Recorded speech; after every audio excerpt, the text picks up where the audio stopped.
mysterious death curse washes over the land, driven by a powerful artifact known as the Soulmonger. 4 would-be heroes have been sent to the jungles of Chult to destroy the cause of this terrible affliction. Vale, the half-elven paladin, who's just now learning of his divinely granted powers. Ubo, the total monk from a distant land, who's as quick with his wit as he is with his staff. Brilinya, Aasimar warlock, sent on this quest by her temple, discovering herself in this strange new land. And Gunslinger Cole, tiefling artificer and archaeologist who may just dig up more than she bargained for. This motley band of adventurers must work together to brave the poisonous plants, venomous monsters, thundering dinosaurs, and rotting undead of the jungle. Join the omnipotent dungeon master Jake from Mini-Terrain Domain to see if our heroes can find the Soulmonger, uncover the deeper mysteries of Chult, and free the world from the death curse. Welcome to the jungle. Welcome to Chult of Personality.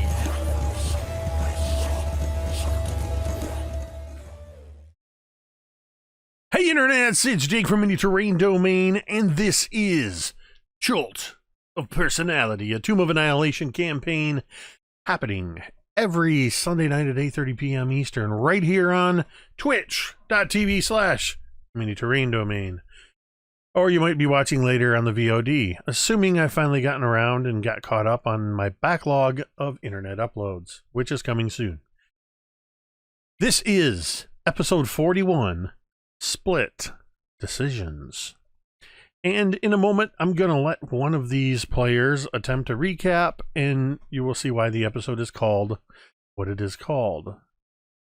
So, a couple of quick announcements. Head on over to my Twitter handle, which is right down here at MTD_Jake. Check out the pinned tweet, and you will see that there is still going for 9 more days the Rush to 10,000 subscribers giveaway happening, like I said, on April 16th, on my birthday, where I'm giving away 3 Game Masters bundles, all 3 of which include a D&D 5e starter set, a set of 6 pre-painted minis that match the pre-gens, 6 sets of dice. And one grand prize winner will get all of that, plus a player's handbook, a monster manual, a dungeon master's guide, and a dungeon master screen revisited. So follow those links I just dropped in the chat, or head over to the pinned tweet on Twitter, and you can check out that giveaway. Enter for free. Enter in numerous ways to get more entries. At this, I don't even know. I haven't looked. I don't remember how many people are entered. There's a lot of them. You do need to be a resident of the United States or Canada, excluding Quebec. Of course, I have to have it open to Canada because right now the U.S. is outnumbered by Canada in this game. Marquise is not with us tonight, so I have no U.S. support. At any rate, so that's what's going on there. You might also want to hit a follow on the MTD_Jake Twitter so you can stay up to date on all the cool stuff that's coming, such as coming very soon in just a hair over a month. Mini-Terrain Domain will be home for 5 days to Jasper's Game Week, a week-long, 5 days, 40 hours, 8 hours every day of D&D gaming, where we are going to be raising funds for Jasper's Game Day, which specifically is actually raising funds for suicide awareness and suicide prevention programs in association with the American Association of Suicidology. And I'm very excited to partner with Jasper's Game Day. If you want to know what Jasper's Game Day is all about, you can actually look down below, and there is a new information bar on Twitch specifically for Jasper's Game Day. I don't know why the auto chat, or the auto mod didn't want the word grundle to come in. But I like the word grundle for whatever reason. So I'm going to allow that. All right.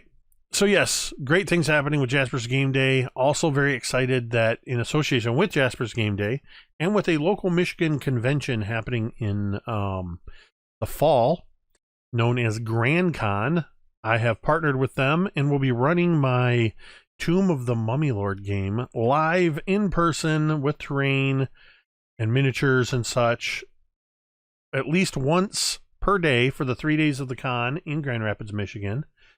It will be a charity event that you will pay for your seat, and all proceeds raised to that you're paying for that seat will go to benefit Jasper's Game Day. Again, information down in the information bar, the one that says Grand Con.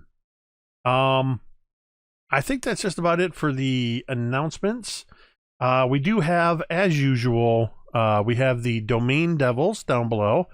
Periodically, I make updates to them. I think this is the first game, because we didn't play last week, that we've played since I have started using an Elgato Gaming Stream Deck, which is completely paid for by support through Domain Devils, through Patreon support and things like that, which allows me to do some pretty awesome things like, well, the Lord giveth and the Lord taketh away. So I can just zap away all of these domain dice from you guys. And in this case, it's Oobtau, but we're going to go ahead and we're going to give you back that +5. We're going to give you these two here. The scroll down below explains what all the domain dice actually do. You, the viewer, can purchase domain dice, additional domain dice for the player simply by a tip or donation of $5 down in the information bar below, or 500 bits per domain die. 1 die lets them re-roll a d20 and take the new result. 2 dice, domain dice, forces me to re-roll a d20. 3 lets them heal outside of normal rest using hit dice. 4 turns a failed death saving throw into a success. Unless it's a critical failure, then it will take 8. And 5 domain dice can be spent for the patron's blessing to turn any hit into a super crit, an automatic double max damage hit. I have yet to see that happen on a mini terrain domain stream. Gauntlet thrown. Okay, now I'm done blabbering announcements. We're going to play some D&D. This is, as I said, episode 41, Split Decisions of our long-running Tomb of Annihilation campaign. Which of the three of you would like to recap our session from 2 weeks ago and explain how you wound up in the predicament you are currently in? For a point of inspiration. Kwalu saw that the other two that are not Dunala are willing to tarry, spending their time dawdling in this forest-canopied city. But Dunala and Kwalu know that there is no time to waste. And so they walked.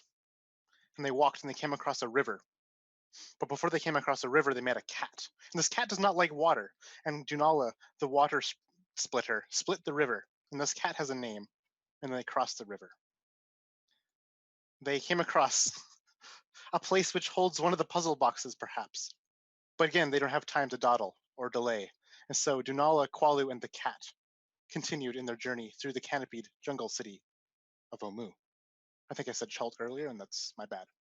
They continued down the boulevards and narrow alleyways of this stone city before seeing snake-headed folk. But before they saw snake-headed folk, they saw another chamber that held perhaps one of these puzzle boxes.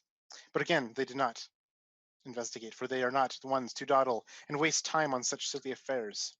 They have a mission that lies in the heart of this city, and they were blocked by a wall, a great wall that towered in the sky, but Kwalu is resourceful and nimble and quick. And he climbed up this wall with nothing more than a candlestick.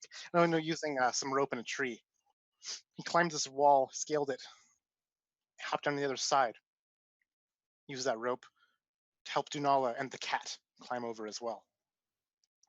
The cat noticed that a nearby house held a secret entrance that perhaps leads deeper into this jungle city, where the snake people, the Yanti, use but are unaware of our presence. And that is what Qualu and the cat and Dunala did in their little expedition, as they are now delving deep into the heart of the city. Brilinya and Vale, on the other hand, they went in the opposite direction as Qualu and Dunala. They came across a great pond that had a giant statue in it that peeked above the water, and beyond the statue was a large building, a structure, and inside the structure was their goal. But first, they saw something lurking in the water, and they knew that this thing was dangerous. Vale used his magic to secure the key hidden in the statue's hand/mouth, I can't remember which one it was, and used this key to unlock the door to the structure. But inside the structure was more puzzles and traps. As they finally found their goal, the place turned into a death place, where poisonous gas and things tried to beset upon them. But then they got out, but only to notice that the great thing that lurks in the water, in that tepid water, with its 3 nasty eyes and its long, spindly, tentacly appendages, is there to meet them. A thing that was temporarily banished, but ultimately came back and is probably very hungry, since it went through the harmless demi-plane of endless drive-thrus that he could not purchase anything from because he has not a wallet.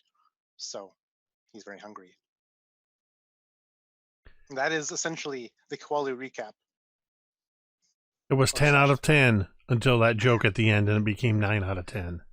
Well, I'll take For this. 1 domain die, can you tell me the name of the tabaxi that has accompanied you? The cat is the name that Qualu has given it. I cannot remember the tabaxi's name. Something about like Midnight Summer or something like that. I don't know. I'm very bad at Not even names. close. It Now, is the cat. Megan and Mike, you guys weren't a part of that part, but I'll let you guys still have a domain die if either of you can tell me the name. The cat has a name, but the cat. She told you guys her name. Yeah, I don't remember. Wind through leaves. I'm reaching. Not Wind Through Leaves. Megan, any guesses? It's unofficially a distant cousin of 6 Days into Summer. Her name is Copper Bell. All right. My finger was poised over that button, but we'll have to wait and see what happens with the I domain felt like dice. a Jeopardy question right there. It's like tabaxi name for 600, and we're all like, "What is Midnight Summer?" Well, I only challenged you guys with that because for a moment I was like, "Oh crap! What was the name of this? What was the name of this tabaxi?" So yes, this is great recap from Connor. And one minor detail I think that was omitted from the plight of Vale and Brilinya is that in their effort to get into the shrine, the Froggymoth, known as Kubazan, had manifested itself and begun to attack, but Brilinya had banished it. During their time inside the shrine, more than a minute had passed, and as they emerged, they found themselves facing the writhing tentacles and the 3-eyed eye stalks, and that is exactly where we are going to pick up with Vale and Brilinya rolling for initiative. As I do the same. Crap. All right, I've got a bit of a problem. I dropped a D4 somewhere. Well, that sounds like a problem for later.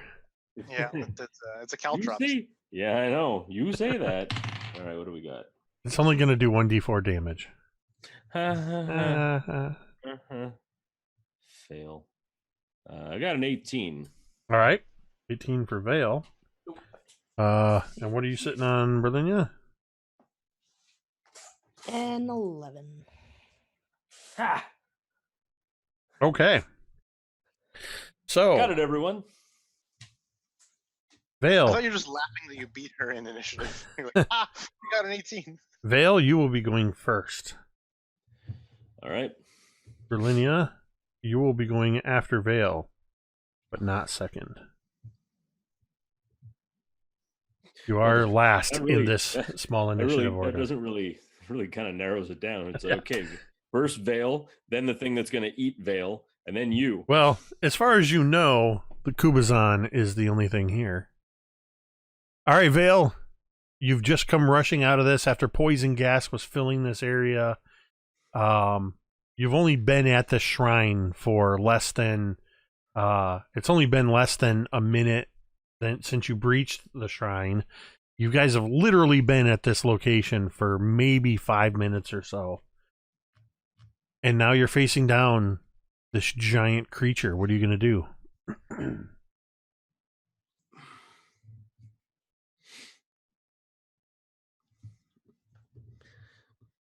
going to try something a little radical.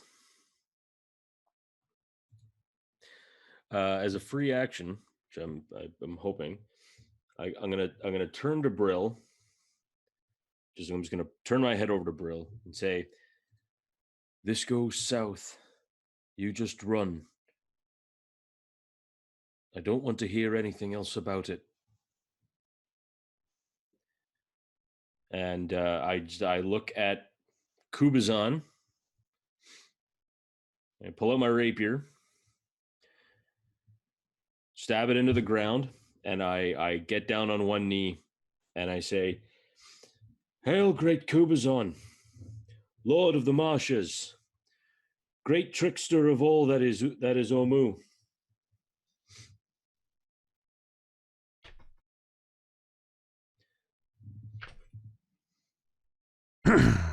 That's what you're doing? And that is my turn. And you run, Brill. You run if this thing goes south, because there's no way that we're gonna survive this one. Vale. Yep. I want you to make a...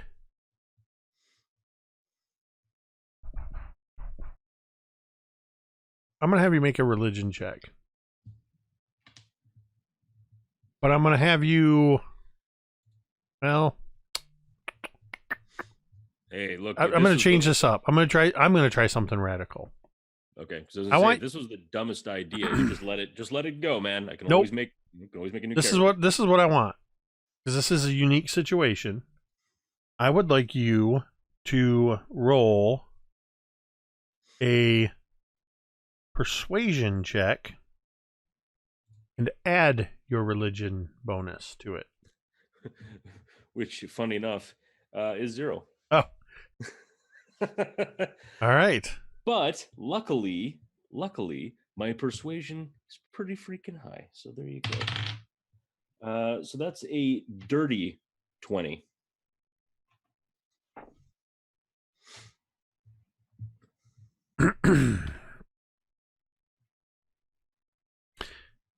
There is a moment where Kubazan, the Froghemoth, stands there, the 4 tentacles writhing. You can hear that sort of as its mouth is opening and closing, its tentacles are writhing through the air. And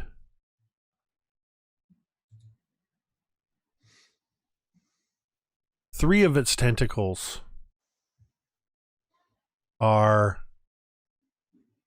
seem to be continually writhing. One of them sort of slithers up along that embankment and seems to move almost like a snake moving around you. When it suddenly, you just hear this sound like a giant whip cracking.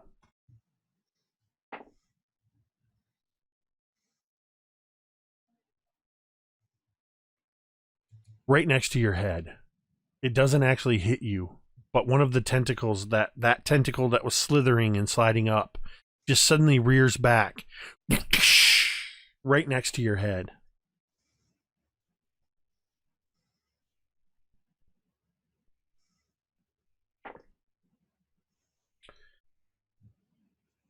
As that happens, it distracts you from the second tentacle attack.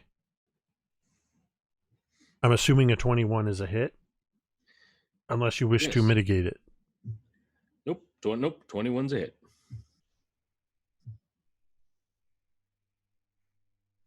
All right, as this tentacle I knew there was a reason I didn't put my dice tray on that side, because it forces me to turn away from the microphone.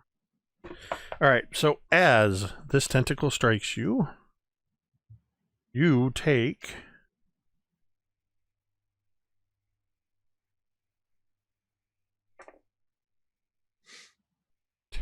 16 points of bludgeoning damage,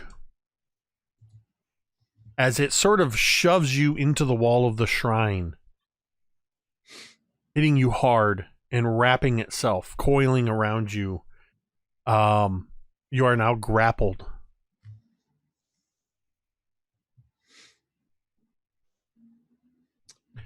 Well, all right then. And it's Brilinya's turn.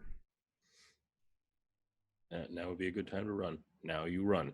Now you run. Not whatever. Not this isn't what Brilinya would do. You run. Don't be a fool.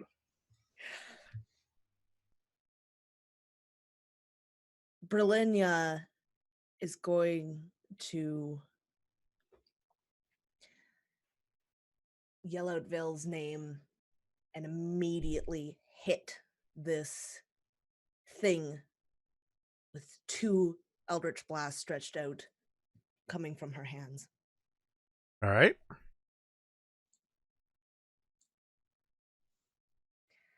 First one is a 25 to hit, and the next one is a 15 to hit.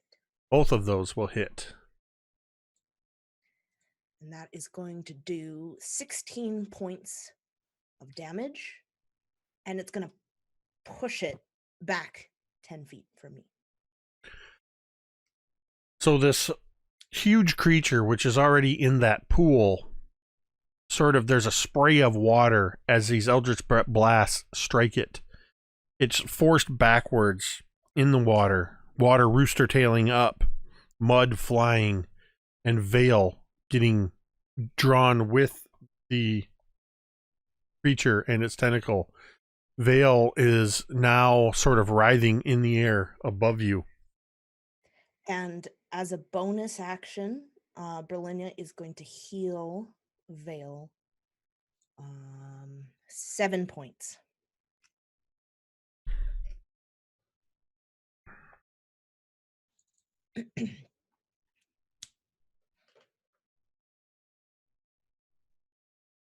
All right, Vale. Okay. I'm kind of stuck in its grasp, so I'm gonna try and I'm just gonna stab it in the tentacle that it's holding me. I'm gonna make 2 attacks All right. on that. We'll see what happens. All right, first one is gonna be. Give me 1 second. I just gotta double check the old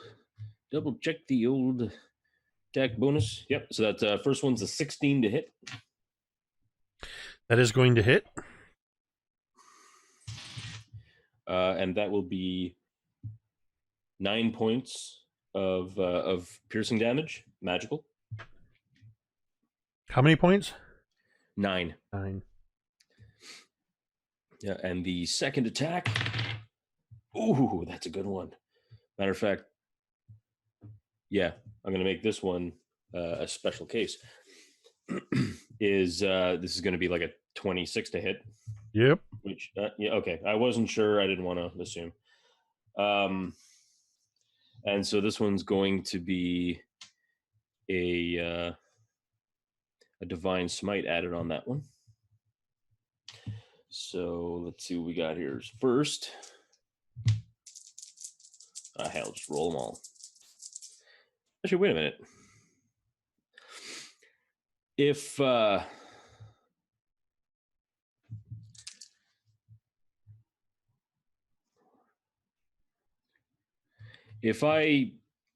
how does it work again? I add a D8 if I like make it a higher spell, or if I use a higher spell slot. Yeah, right? so you're just turning a spell slot into a smite, right? Yeah. So yes, it's automatically 1d8, and then for every spell slot above, I think it's up to 5 d8. You additional d8, so for a total of 6. So you can you increase it by 1d8 for every spell slot you spend higher. Then I'm going to spend a 3rd level spell slot, and we're going to make this. We're going to go big. We're going to go big because that means that's an extra 2d8. Yes. So okay, so this will be just the radiant. So we got that's a good one. 12, 20. Wow. So 20 points of radiant damage, and 14 points of piercing damage, for a total of a bunch of points of damage. That should be 37.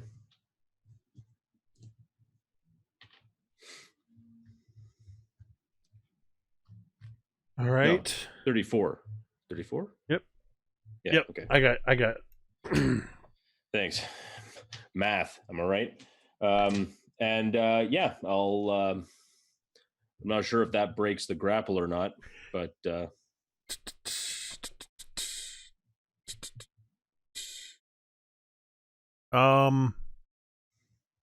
it does not break the grapple, because you have to make an actual action to break free of the grapple. Yeah. So you're basically attacking the tentacles. Let me just double check that. No, that makes sense. That does make sense to. No, I was just double checking. Some monsters do have like specific hit point values for the tentacles themselves. So I'm just making sure I have everything here. But you do hear in your mind, you hear a voice.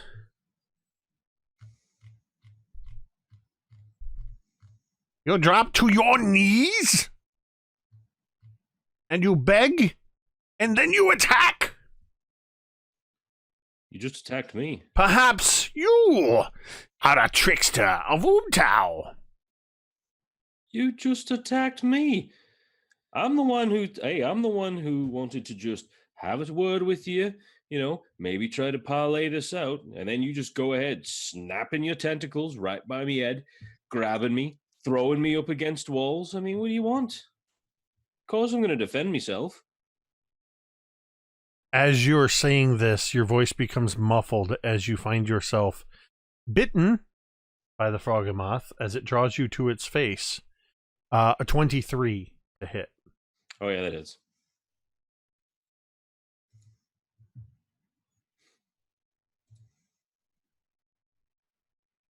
So, as Kubazan bites down Brilinya, you watch as he's responding to words you did not hear. These were in Vale's mind. He's just drawn towards it, and it suddenly, with its large mouth, bites down on Vale. That die knocked what was a 10 into a 4. So that's a total of 12. Make it a 10 if you 18 points of piercing damage. All right. And you feel the tentacle release you as your lower half is left dangling from this thing's mouth. There's a brief moment of no pressure, and then everything goes dark as you are swallowed whole. You are now blinded and restrained, but you do have total cover against any outside effects. Oh, thank fuck. Brilinya, Vale has just vanished into this thing's gullet. Is this thing's mouth open / visible? It was for a moment. I mean, you can see its mouth. It's not open now as it swallowed Vale. So it put him in its mouth and bit down on him and sort of drew the tentacle away to hold him, and then sort of, I'll say that its head is thrown back, its mouth is open as Vale is being slid headfirst into its gullet. So its mouth is slightly ajar. Okay. Brilinya's gonna do something. She wants to take this large, I imagine it's this large pouch that has been at her side for a while.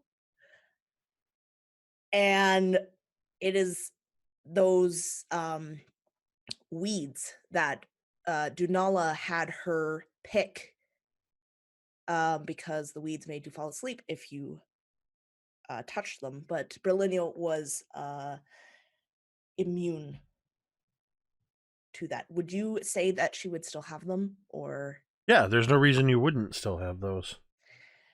Okay, and she wants to toss it into its mouth. So she's going to try and throw it. She's going to underhand it, granny toss it into the thing's mouth. With the sack open, so hopefully they fall inside.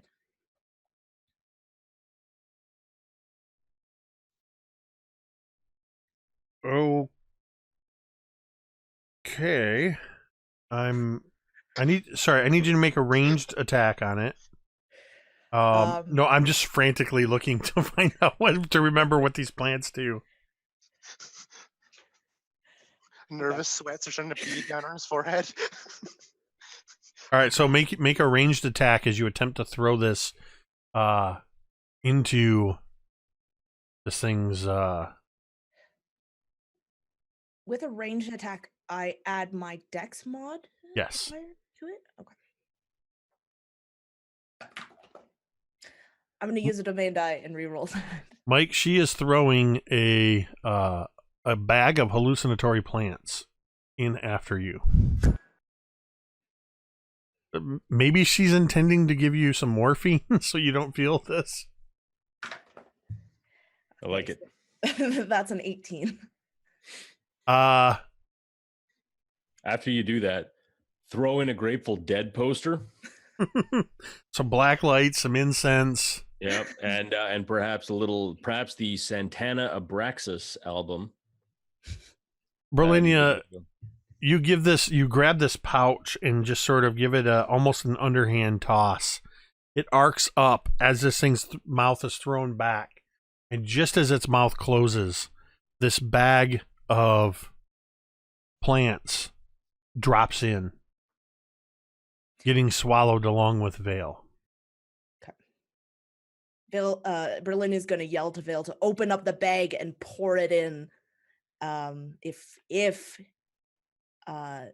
he can even hear her. Yeah.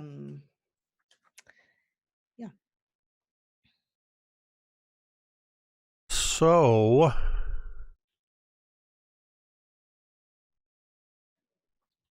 interesting. Vale. It is your turn. You are blinded,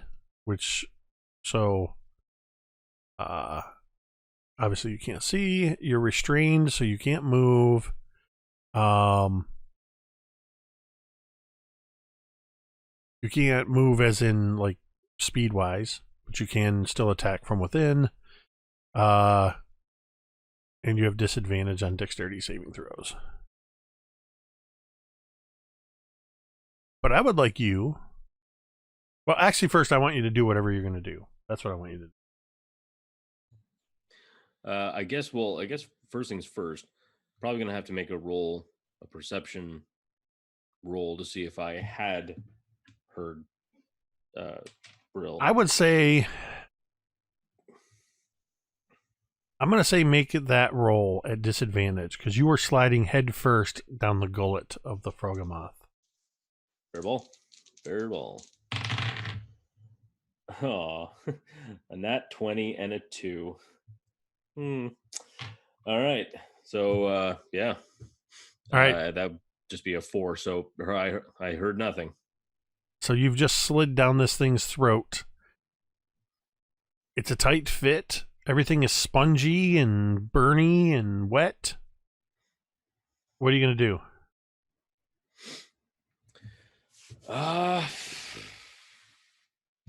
I mean, well, heck, I guess I'm.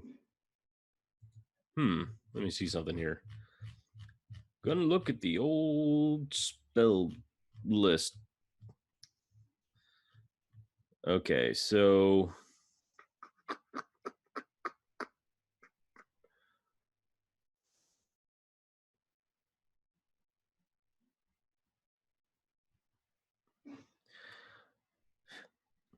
Oh, that's interesting and a little gruesome. Let's see if this will work.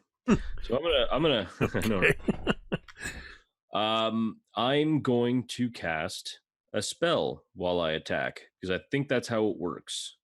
I know Connor's gonna probably correct me because he knows. But actually, Well, actually, and I'm gonna cast Thunderous Smite. And if memory serves me correctly, I think that is I attack and then I just add the 2d6 thunder damage on top of the. Yeah, okay.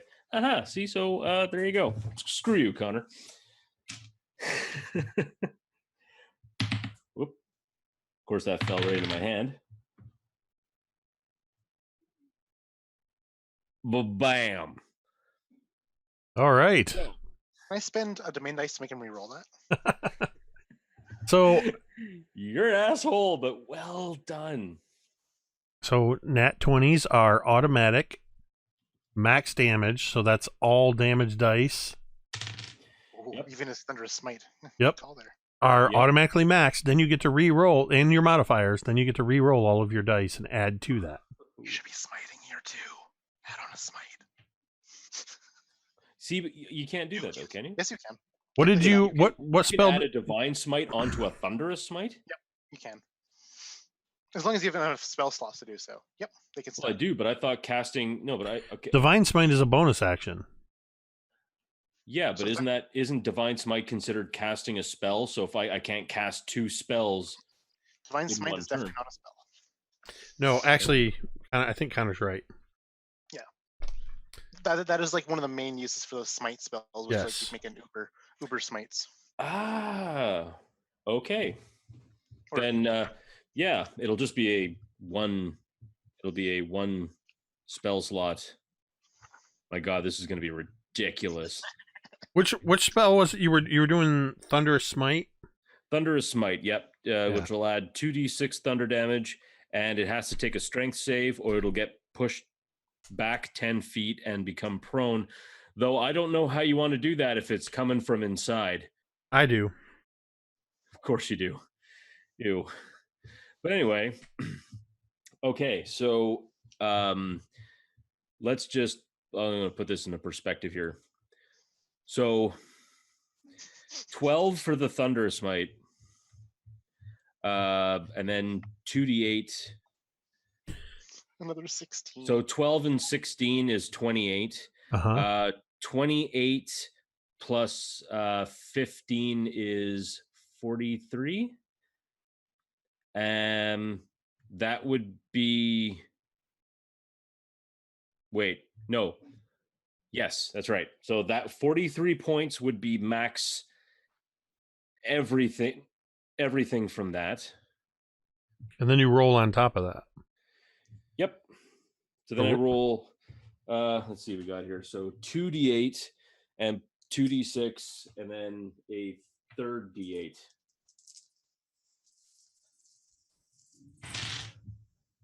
That's a lot. Okay, so we've got 1 is 6,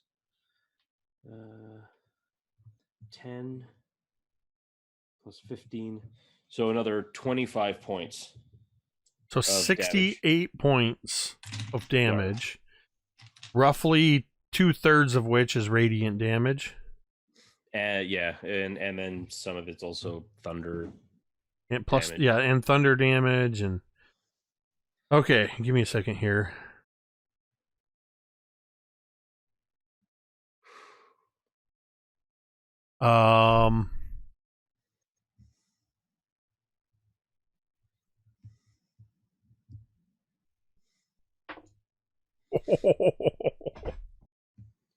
Oh no. No, this is actually in your favor.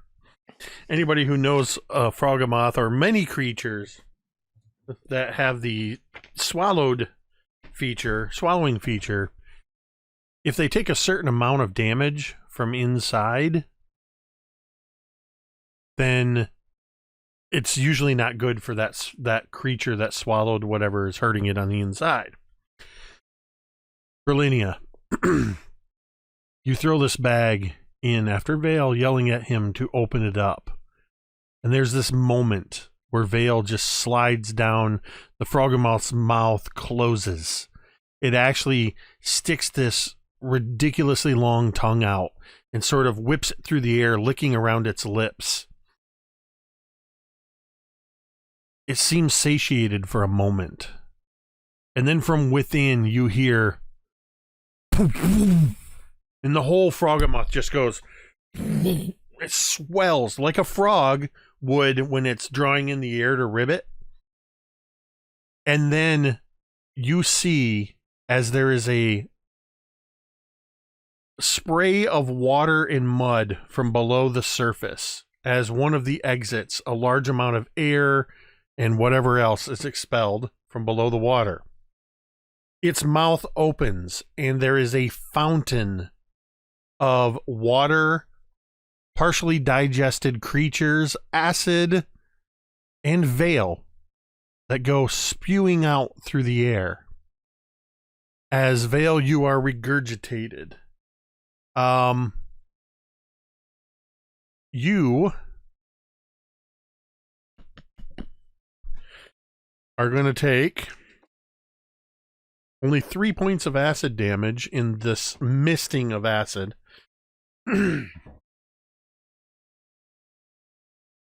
And you are going to take 4 points of bludgeoning damage as you are basically fall down into the muck and the mire in this pool. The creature appears to still be up, and now it appears to be angry. And for a moment,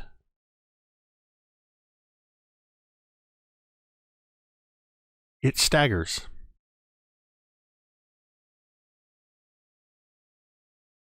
It sort of shakes its head.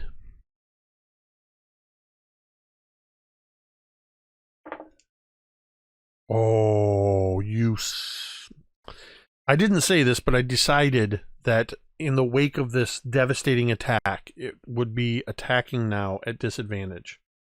I just rolled a crit and something else. So I was a little frustrated I didn't get the crit on Brill. But it is a 26 to hit. As one of its tentacles almost blindly lashes out at you, Brilinya. You take 4, 5, 6, 12 points of bludgeoning damage. You are grappled. And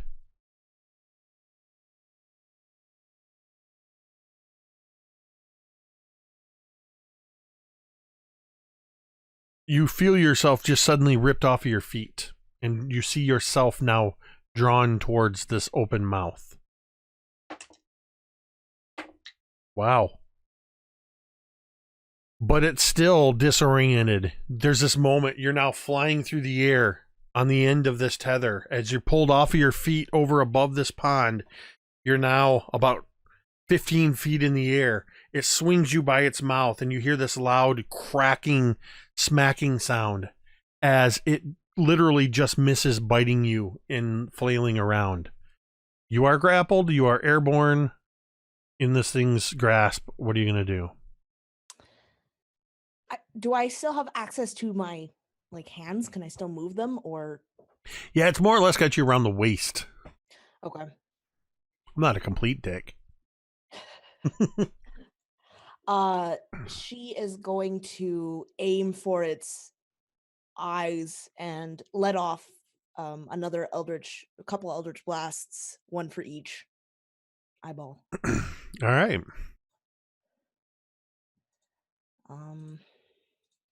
That is a 15 and an 18 to hit. Both of those are going to hit. And that is going to do 18 points of damage.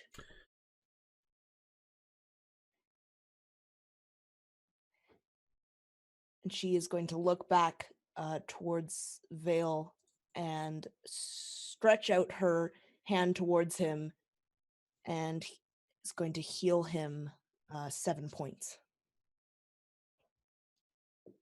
You feel Brilinya still, despite the predicament she's in, having ignored your plea for her to run, still reaching out and spending her celestial energies to heal you.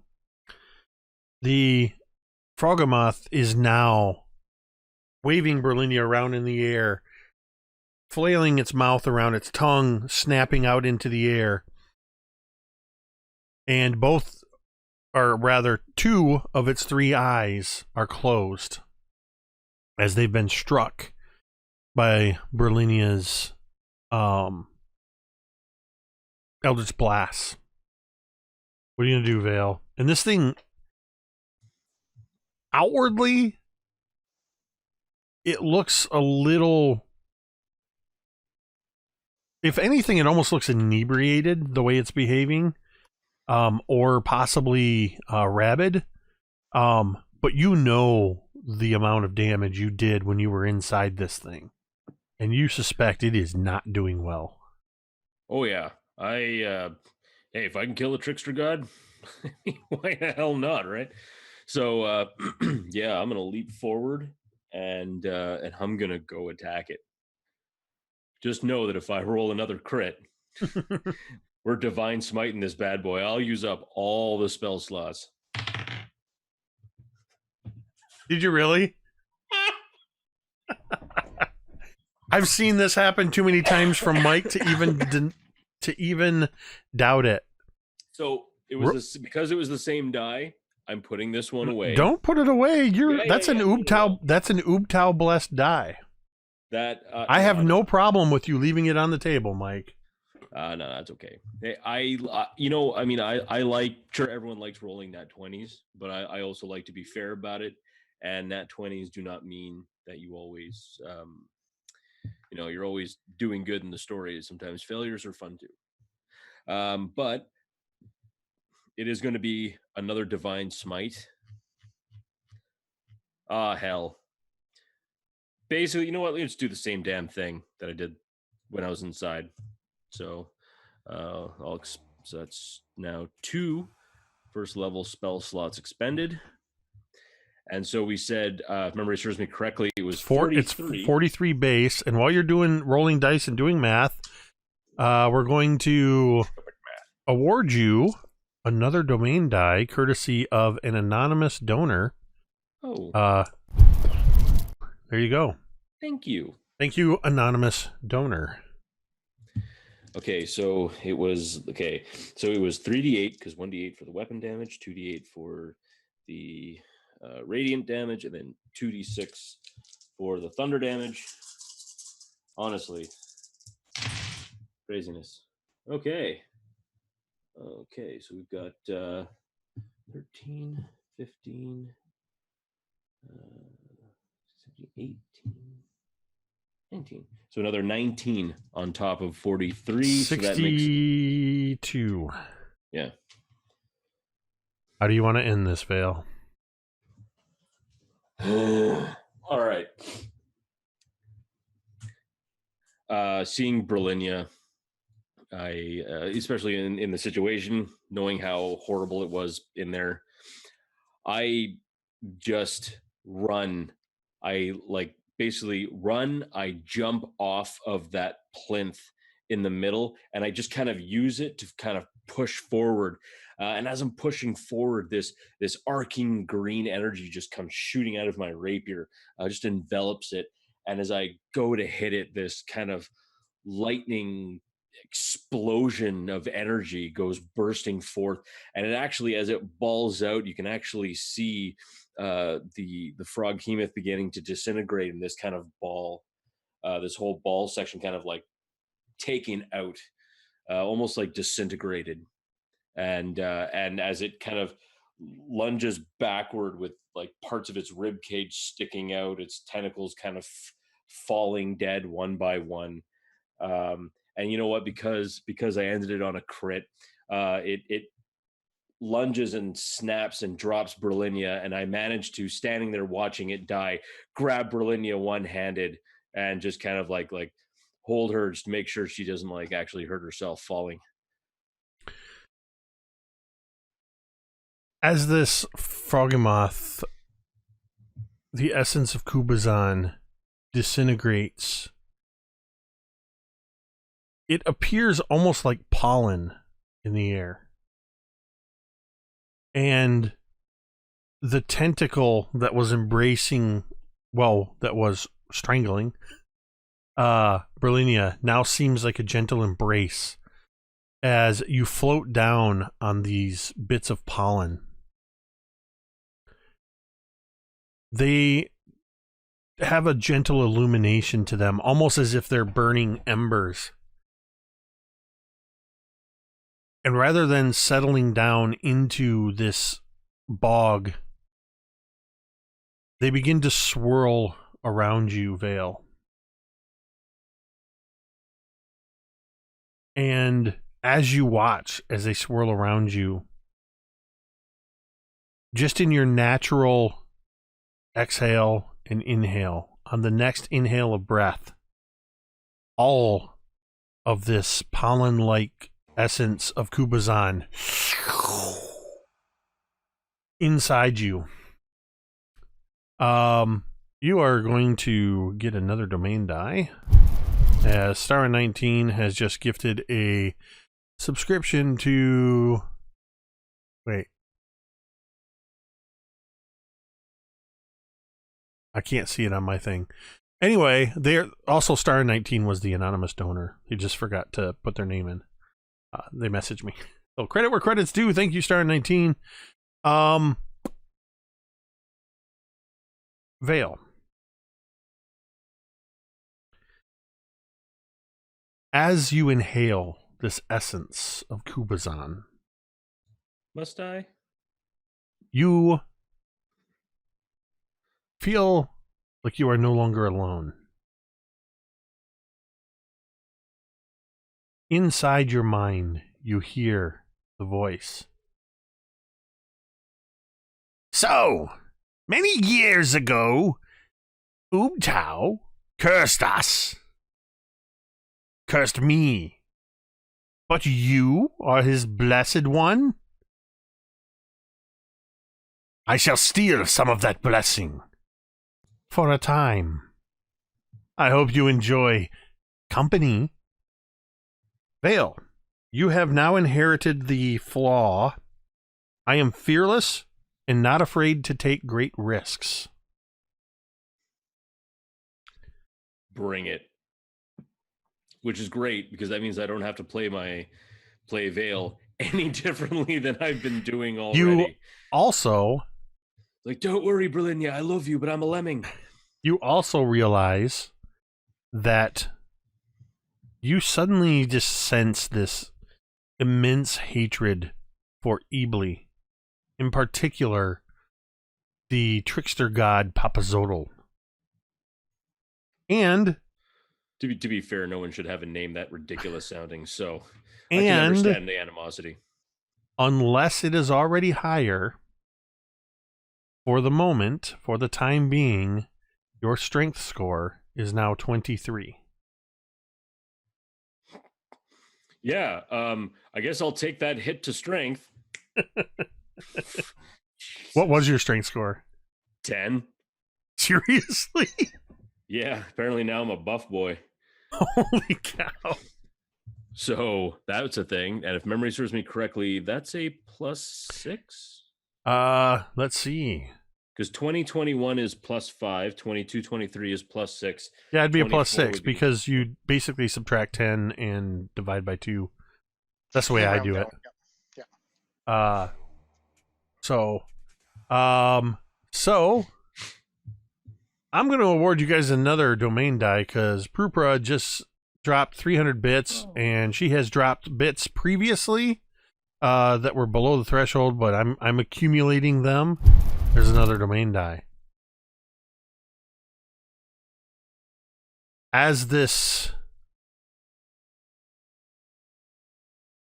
entity inhabits you, Vale, Brilinya, you sort of see as you land gracefully in this pool, you see that Vale seems to have inhaled all of this essence of Kubazan.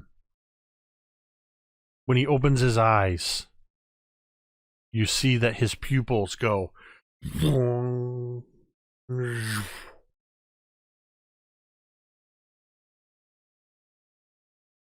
What do you do? Vale, are you all right? Yeah, no, I'm all right. Are you okay? There was no way I was gonna leave. I'm sorry. That's all right. I don't think being swallowed by that thing would have been good. But hey, we got the thing. I feel good. I feel strong. I do. Are you okay? Are you hurt? Not too bad. Come on. And I'll reach out a hand and do my lay on hands. Shit, there is really no way that I can not make that sound like gross. But Say, you know what I mean. Like I am going do you want to at least want to get consent first? I'm healing you. And I'll heal you. How much? I'll heal you for 10? 10 good? Yeah, 10? Okay. So I'll heal you for 10. All right. Did you want to rest here for a bit, or did you want to get back to the others? We all have to need to get back to the others. If it's this bad at this one, I can't imagine what it is at the next one. Almost like I just gave a segue for the dungeon master to kind of point out. It's fine. Hopefully Qualu and Dunala, who has been feeling a bit spaced out, like he's not even here lately, yeah. So I'll start going. Bro would follow. So, about a kilometer away, inside that circular area that was once just inside the southern break in the wall, there's a structure there that is where Copper Bell had discovered through the window the access into a tunnel. Dunala, Copper Bell, and Qualu begin descending along earthen tunnel.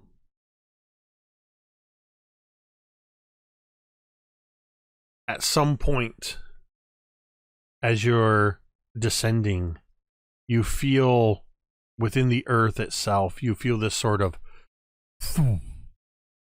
and then there's just this little cascade of pebbles and dirt as something has happened outside that caused just a minor reaction on your side.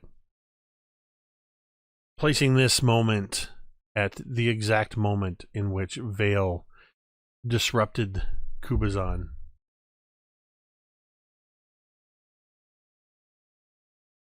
The three of you are descending this earthen tunnel.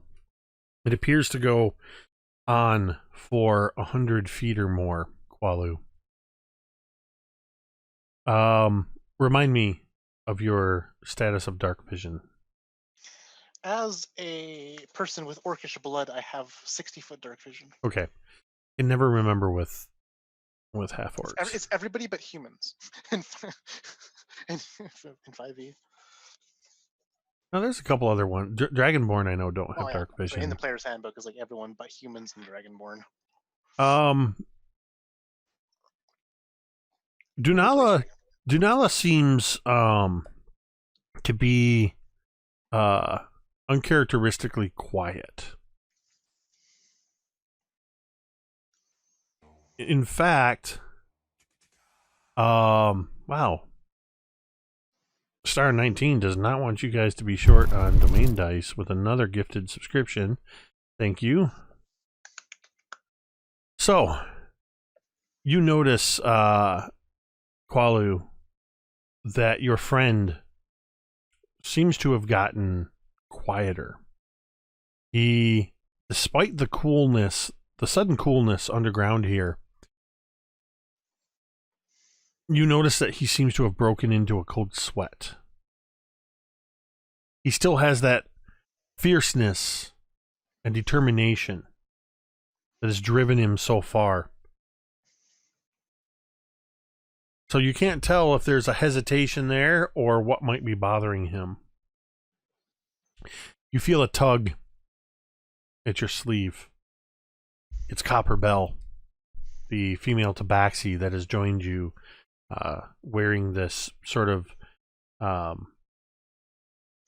worn shift, and as a reminder, she's basically on a quest to die nobly and has joined the two of you.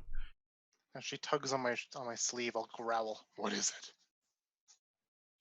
Your friend, is he okay? Does not seem to be the best. I smell uncertainty, fear.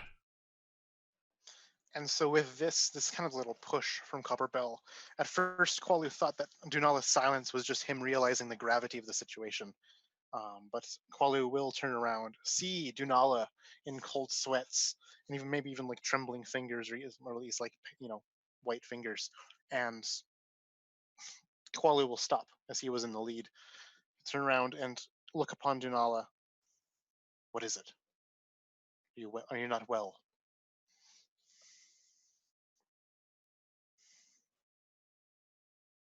This pauses me figuring out if I can do a Marquis Dunala accent.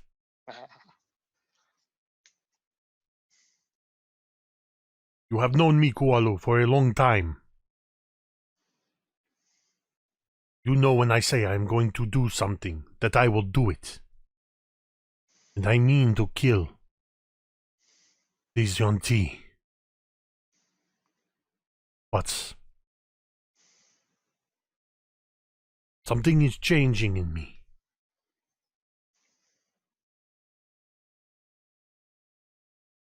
How much, because I know, Connor, you and Marquise worked out some things together. How much of Dunala's Yonti nature does Qualu know about? Qualu, only the surface level of it, probably. He knows of the curse and the transformation. He knows of the dream that happened. But Qualu has been walking in his footsteps ever since the transformation. So he hasn't actually witnessed anything of it firsthand. He's heard rumors. He's talked to people that Dunala has met on his travels in his exile. But otherwise, this is kind of his first reunion with a Yanti Dunala. So he knows actually very little beyond the surface level circumstances. All right. So you would perhaps have known that. Actually, make me an insight check. Right. Good old 14 on the die for 14.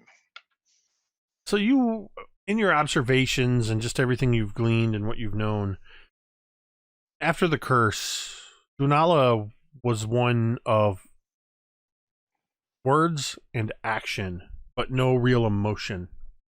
Mm-hmm.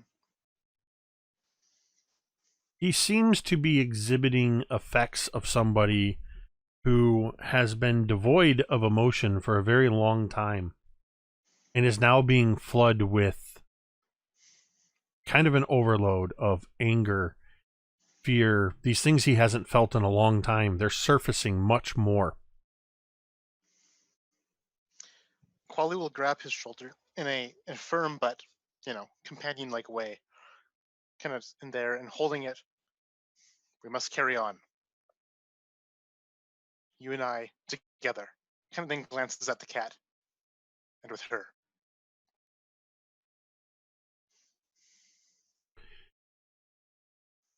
In his state, I fear.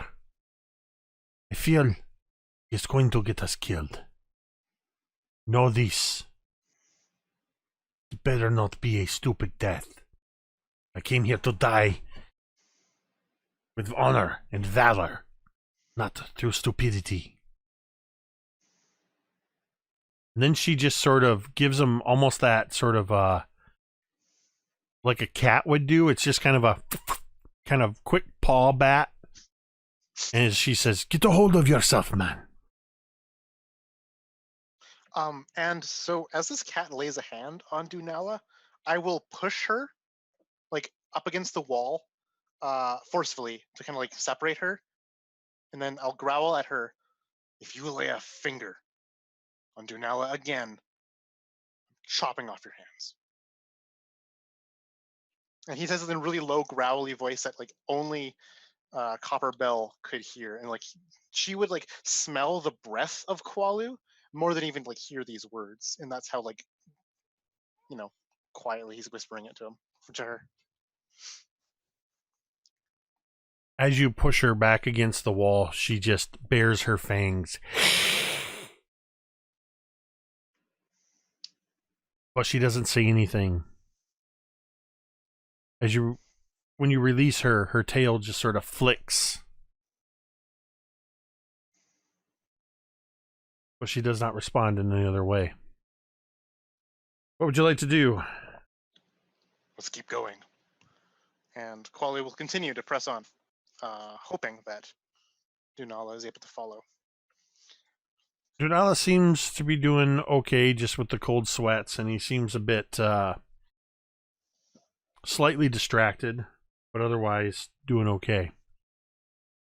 After a few minutes, you emerge out of this tunnel, and you find yourself looking at a body of water that is about 30 or 40 feet across, and it appears to disappear to the east and slightly to the north. It has the appearance of a slow-moving river. Directly in front of you, you find 2 rowboats.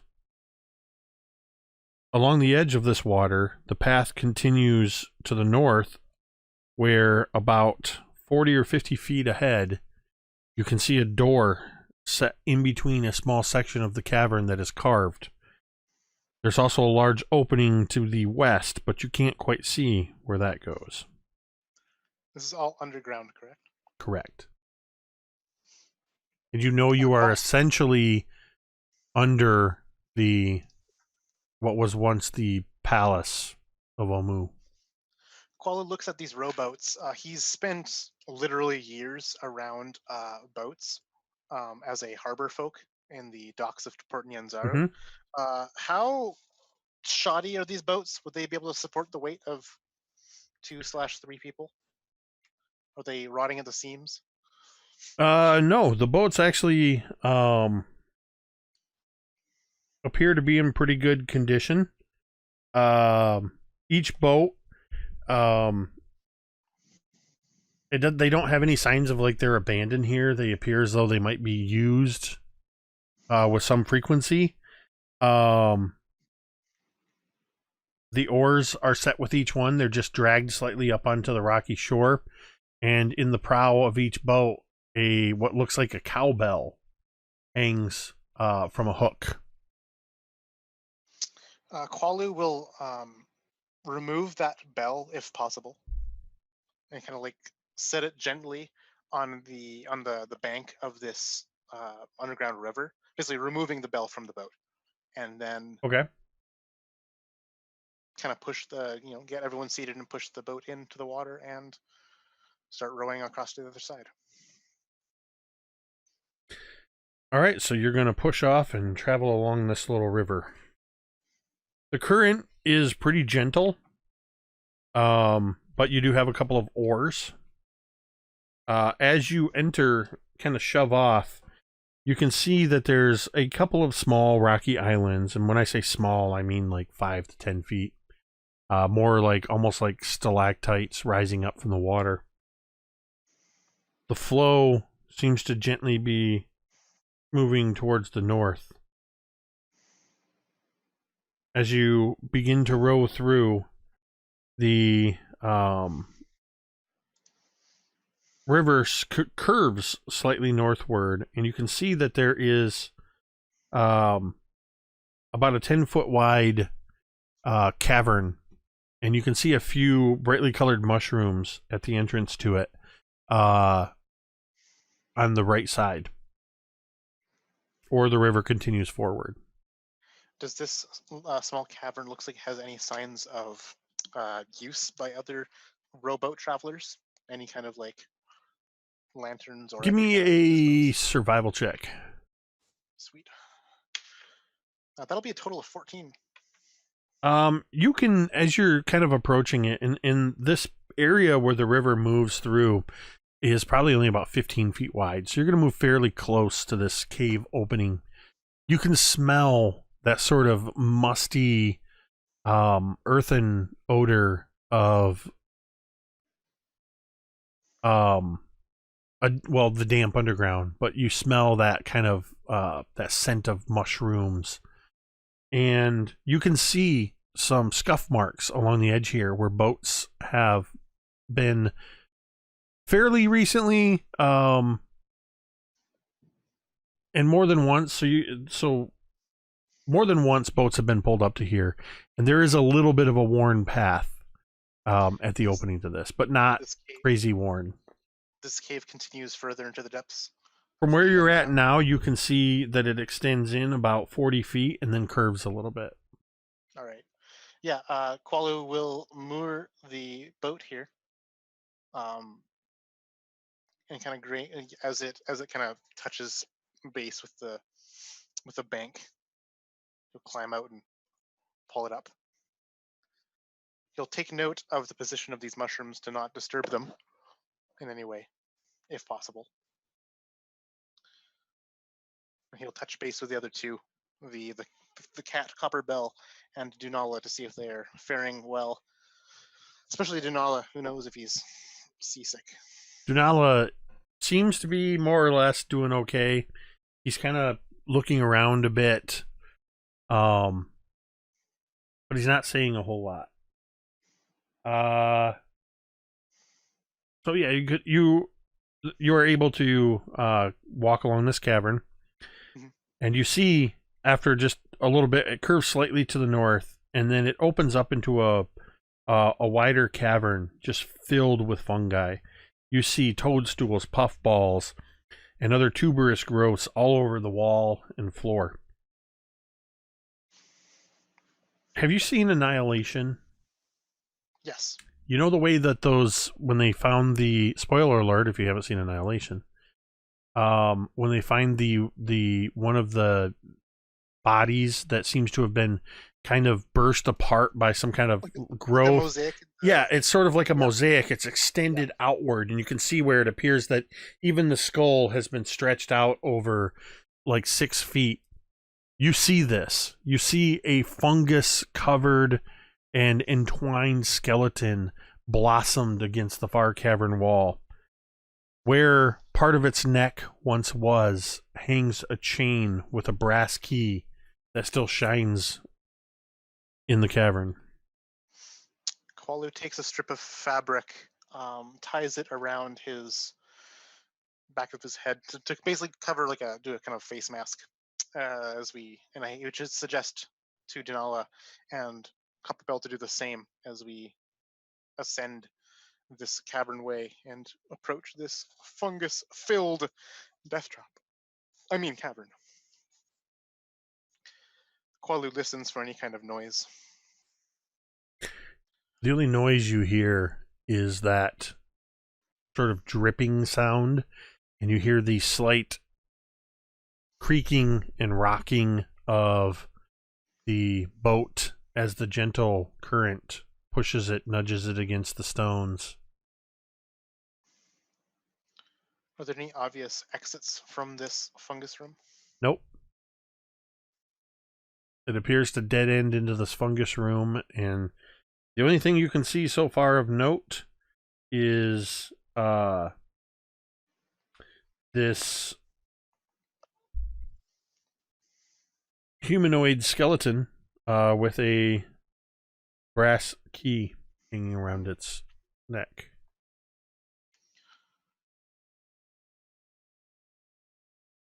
Qualu approaches this skeleton. He is ginger and careful with the mushroom tips that protrude through the earth. And is there a way to remove this key from this skeleton without disturbing this corpse too much, or does it seem like it's fixed firmly in the fungal growths? It looks like the vertebrae have separated enough that it just seems to be like fibrous growths of the fungi that are kind of still adhering this chain. So you could probably, it looks like you could probably just give a light tug and pull it free. Yeah, so Quali will, like, even though he's got a face mask, he'll cover his entire mouth and nose with his elbow as he grabs this chain, and with a brisk tug, try and pop it from these vertebrae to grab this key. It absolutely comes free. And at the same moment that you pull on it, the entire skeleton bursts into a brilliant yellow cloud of mold spores. And I'm going to have you do it at advantage because of the precautions you took. But I'm going to have Copper Bell you're all going to make Constitution saving throws. Hey, thanks for the advantage. 22.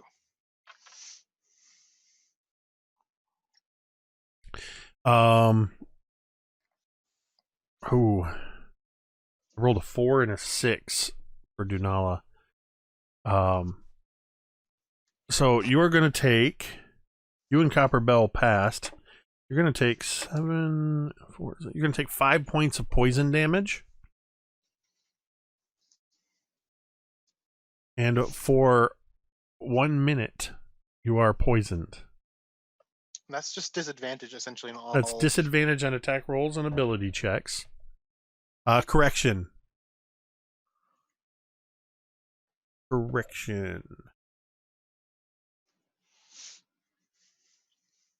Because you succeeded, you are not poisoned. Dunala is poisoned. And as this cloud of spores kind of just like puffs out, Quali will briskly run down to the riverbank again. As you turn, there's it's almost like a curtain of water, it seems at first, that drops from the ceiling. And you realize that it's not water because it's sort of clinging. It has a slimy nature to it. As a green slime that was adhered to the ceiling drops across the three of you. Or rather, let me see who of you it drops onto, because it's not that big. It's you. All right. I need you to make a dexterity saving throw. And it's going to be, just a dexterity saving throw. It's a 17. Oh, wait, no, you weren't aware of its presence. That's true. So, no, my bad. I thought that said 5d10 for a second. You take 7 points of acid damage. Okay. And this acid is clinging to all of you. Copper Bell begins to screech and wail like a cat as it starts burning her fur. Ah, this is not noble. This is not noble. And she sort of, for a moment, sort of runs in a circle, and then she takes off running for the mouth of the cave. Qualu will, I guess, condone this behavior by saying, "Run to the river." Dunala's already saying, "We must get this off of us now. It will continue to burn." And he's already running to the water. And I imagine Dunala, with no shame, would just strip out of his clothing and immediately begin washing himself and wrenching off his clothes. The cat, Copper Bell, is very much reluctant, but she's sort of like dipping her paws in and trying to like wipe away the water. She's not actually getting into it. She's even trying to do that thing where cats try to clean themselves, but she burns her mouth on the acid trying to clean. And she seems confused. She doesn't know what to do, and she's screeching, her voice echoing through the cavern. "This is not noble! This is not... Ah, this burns!"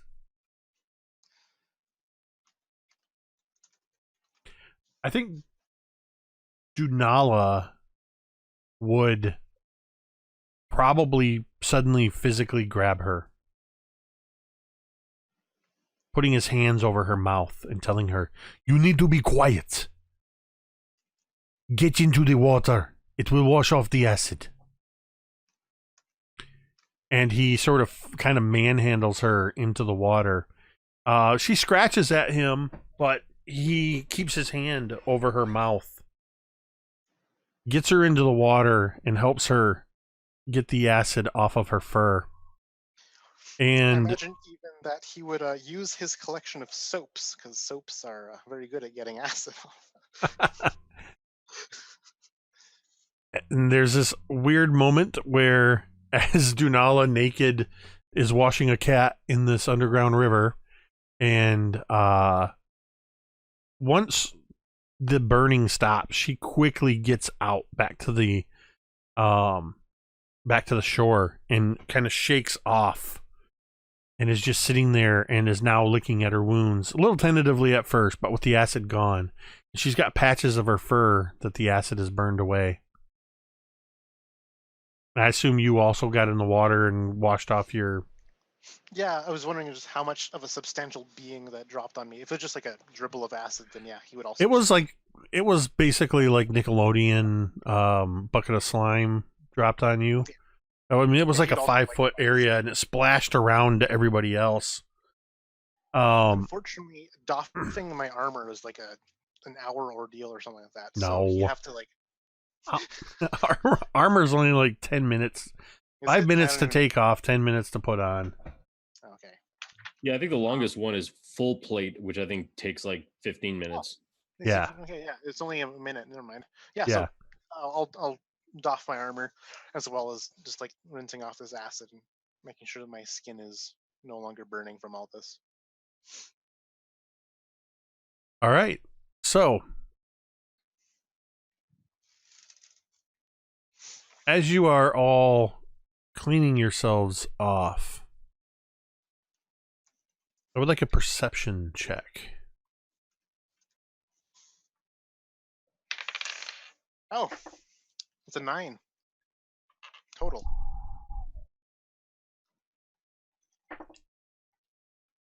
All right. I don't remember what Dunala's is, but Give him a flat 0 for I not got showing. a 15 on the die for him. And Copper Bell is a 13 total. And you got a 9? Yeah, 9 total. Dunala is pulling his robes back on. And he's kind of got that point where he's just wrung out his robes, the linens, and he's got them kind of rolled up and over his head. He's standing there naked in the water. It's close to the shore. It's probably about, up to his mid-thighs deep. And he's about to pull it up over his head. And he suddenly reaches a hand out to you and just puts it on your shoulder. Walu. Qualu grunts. We are and not alone. Slowly turns his head around to see what Dunala is looking at. You see, just from the direction you were headed, you see ripples moving against the current. As something is moving under the water. This is downstream from us, so it's going ahead. Yeah. It's moving through. Remember, you're in like a 15-foot wide choke point. Yeah. And it's moving. It's passing through it. It's coming from downstream, moving through right through this area. It's something big. And you see the ripples as it moves through that choke point. There's a ka-tum-tum as the rowboat is nudged by something.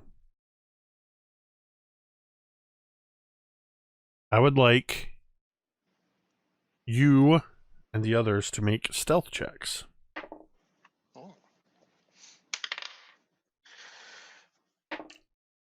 I don't know if this is just super fitting or I'm going to domain die this. I'm just going to say. Oh, can I see what the results of my companions' rolls are before I domain die this? All right, I'm domain dying it. That's for a better result of a 12. Okay. Dunala got a 15. Ooh. Check something here. Ooh.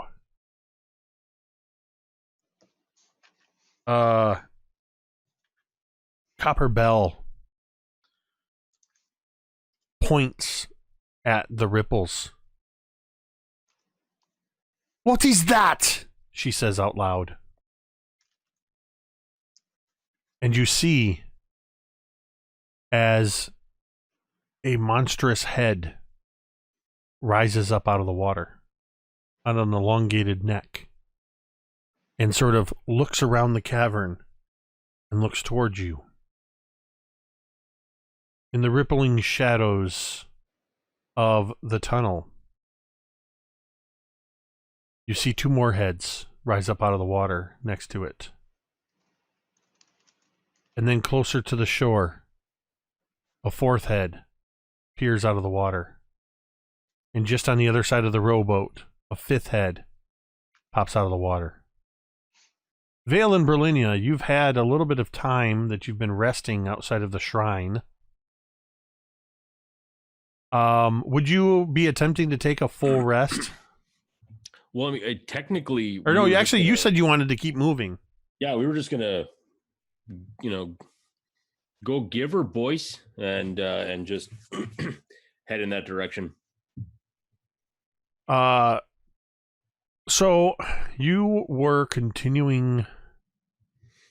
You guys knew, just as a refresher, I'm sure you remember this, but for anybody that might not remember, the plan was that the two of you were going to check out the Shrine of Kubazan, which was closest, and then you were going to follow the others heading in that northeast direction from the compound. So would you head back to the compound, or would you go northeast from where you are? And I'm going to jump back to the map screen just for a little refresher here. So the that little pool and sort of building on the far left lower corner is where you guys are now. Your compound that you've spent a couple days at is to the right of that. So you can head northeast through the jungle here toward the boulevard, or you can go back to the compound through the break in the wall, which incidentally by this time you no longer hear the crashing of the earth elemental that Brilinya lost control of. So Good. Around the compound or through the compound? I would probably look at Brill and suggest that we should probably move through the compound. Perhaps if we see, of course, I can't remember his name because... Orvix Okramis. Thank you. If we see Orvix, maybe we can leave the cube or key or whatnot with him. He can guard it while we go off. Yeah, that's a good idea. And we know the compound, so it's better Yeah. than going through. And she kind of gestures towards the unknown jungle. Yeah, pretty much. Knowing us, we'll probably just walk into a dragon or 2 dragons or like 4 dragons, engage in a fight, and they briefly stop and say, "Hey, let's fight them first. We can go back to fighting each other." It's just, it never works for anybody. Yeah. And so I'll look for a little break in the wall and head right through. If there's no break in the wall, just like hop the wall. There's the break in the wall where the earth elemental had burst through. Oh, yes. So you make it inside there, and you see, as you go inside the compound, you see Orvix. Sort of, he's holding a rusty spear, one of the weapons that was lost by the warband or mercenary protectors that were slaughtered a few days ago. But he's holding it more defensively against his chest. And he sees the two of you. Oh my goodness. I feared for you. There was quite a commotion. What did you see?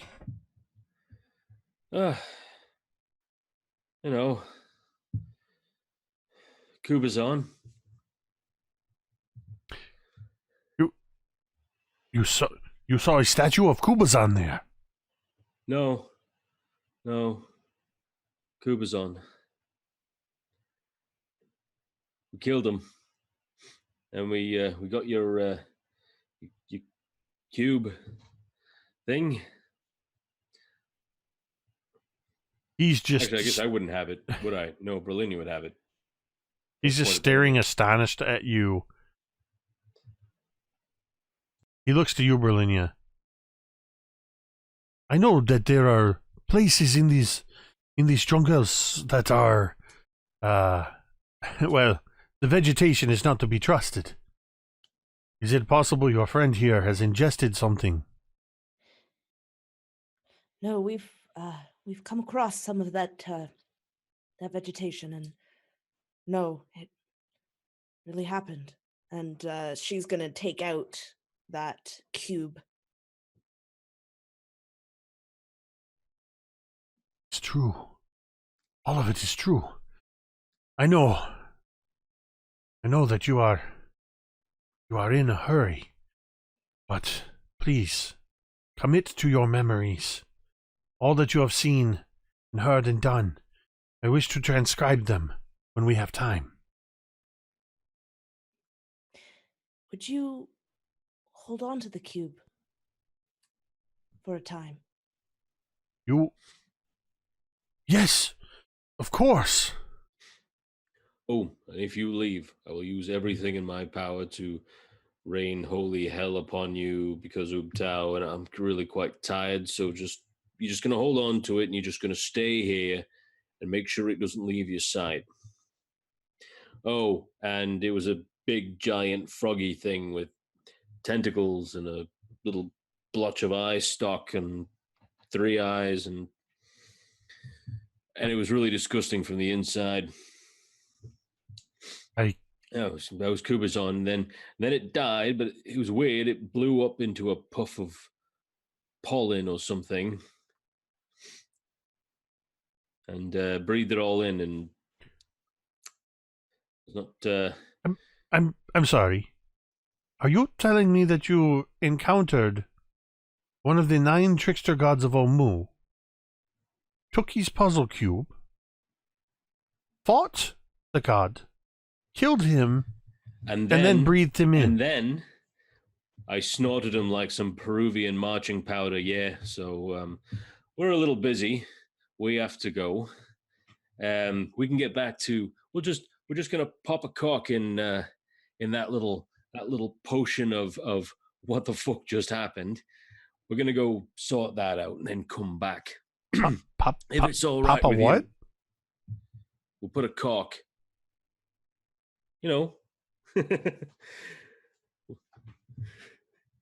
Yeah. I'm gonna let you. You can roll with that one all you want. All Jeez, right. You make one cocaine joke, and suddenly it's just it's going all off the rails.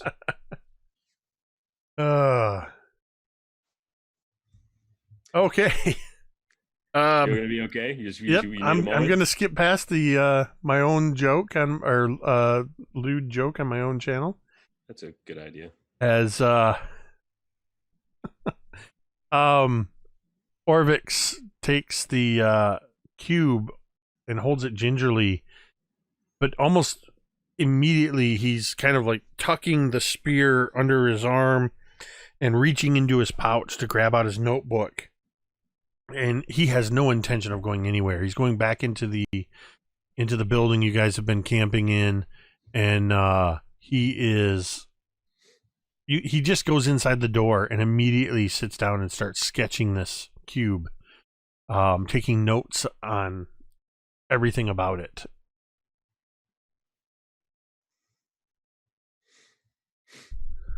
So you're going to continue on?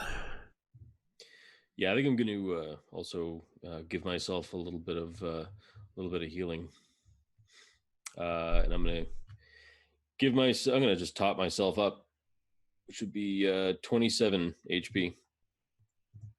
You laying hands on yourself? Just don't. No, I wasn't trying to make it. Just don't. I wasn't trying. I know my credibility is damaged after the Papa Cork. Yeah, a little bit. Debacle. Actually, fun fact: people from Cork, Ireland, also say it really, really funny, like really funny, like blatant. So that Cork accent. But yes, I'm asking you legitimately if you're laying on hands. Yes. All right. So Mike touches himself, or Vale touches himself before you guys go. Sorry. All right. Just stop. The two of you leave the compound and beginning you begin moving northeast, and you very quickly you encounter that boulevard. That stone boulevard that runs north and south. You do know that immediately to the east, where you were previously heading, is another shrine. Orvix had told you that the shrine to Shagambi is just a couple hundred feet the other way. But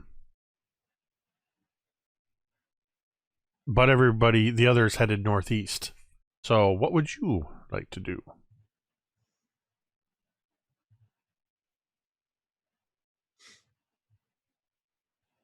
I'll look at you, Brill. I'm very worried about the others. I think we should find them. I agree. Do all of these together. They are proving to be a little more difficult, I think, than we thought. Yeah. No, we should definitely go link up and then try and beat this thing. I don't know if I could fight another one of those froggy things. We might not be so lucky. No, definitely not. So do we know where to go? All you know is northeast. So I think Brilinya is going to look for any signs of them. Maybe in a direction. Make a survival check. That is a 17.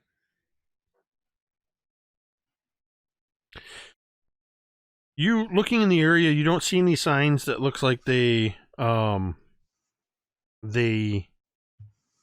went across the boulevard and down into the area. I mean, you see the signs of the scuffle from a couple days ago, but you don't see any other indications that they went straight east. you can hazard a guess that they went north. You do find a single, as you look down, you find a single brightly colored feather that looks very much like the same plumage as Eric.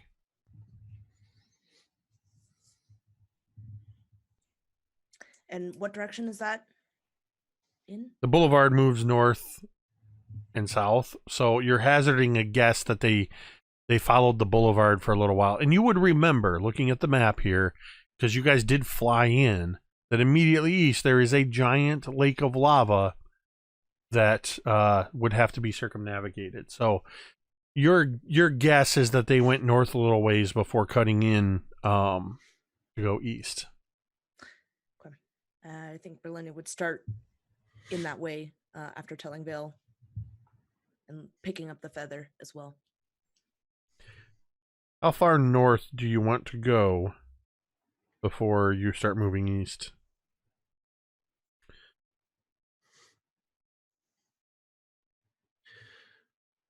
Say maybe to the first set of stairs, going like off to the east.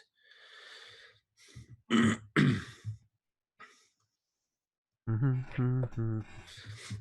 then once we get down there, I'd have a look as well to see if I can find any sort of something. So you're looking specifically for stairs that lead off the boulevard heading to the east. Yeah, since we're on top of the boulevard. So your first set is actually going to be just a couple hundred feet to the north. Perfect. So you have this where your compound is, just to the north of it on the boulevard. You can see there's stairs. And then a couple hundred feet beyond that is another set of stairs to the north. But you can see, if you look to the east, you can see there's a few trees and shrubs and foliage going between the wide area between buildings. And you can see and hear the rushing of the waterfall. You can see the steam rising where it's cascading down into the lava far below. So if you wish, you can go in that way, and you figure you could easily skirt along the edge of the river, if that's what you would like to do. Yeah, I think that makes sense. Yeah. All right. As you do so, you find yourself along the edge of the river, and moving along it to the north,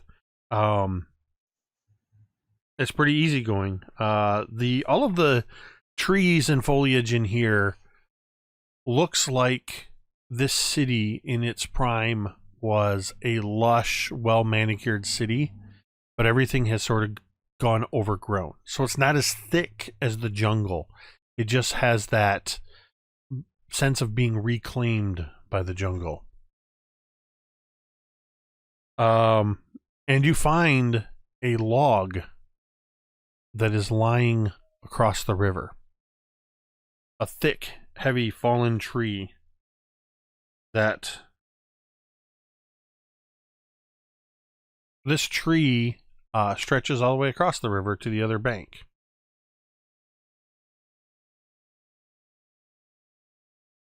Or you can continue northward and see if you can find a safe place to cross other than the tree branch bridge or tree trunk bridge. I mean, it's a pretty thick, hardy tree. I think we could make it. Yep. All right. So you cross the tree, the Lord of the Rings montage travel music is playing. One of you slips slightly but doesn't fall. You make it across, and there is an east-west boulevard right there. Much wider. You can also see that at this boulevard, you can see immediately that northeast corner of the boulevard what looks like another shrine. This one is, as you're looking at it, you see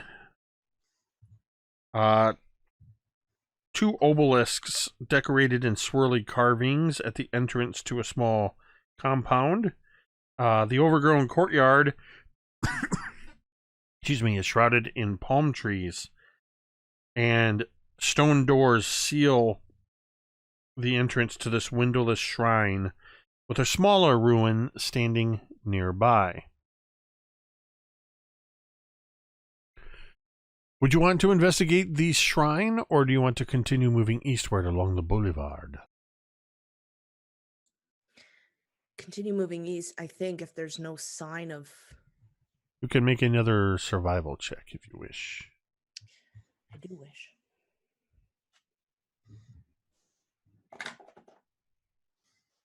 That is a 13. You can see some disturbances in the mud around the bank, just to the north edge of the boulevard. And for maybe 5 or 10 feet, you see some footsteps and muddy footsteps that could possibly, they seem like they could be Qualu and Dunala. But with that survival check, you don't really see much beyond that 5 or 10 feet. So you're not really sure where they went from there. But it seems to be going in the same easterly direction.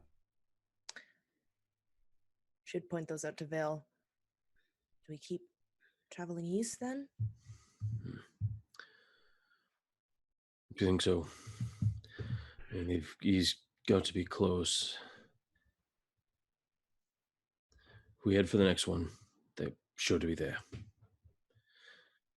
You travel along the top of the boulevard in the grass to the north of the boulevard, or do you move through the buildings?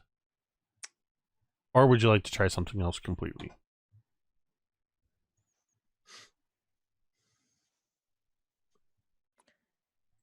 Maybe in the grass so that we're not super obvious. Because the boulevard is roughly about 5 or 6 feet high. So it's kind of like walking on a stage. Yeah. Because that's not blatantly terrible idea. Yeah, I'll hunker down. All right. Move sneaky through the grass. All right, make a stealth check if you're going to be moving stealth.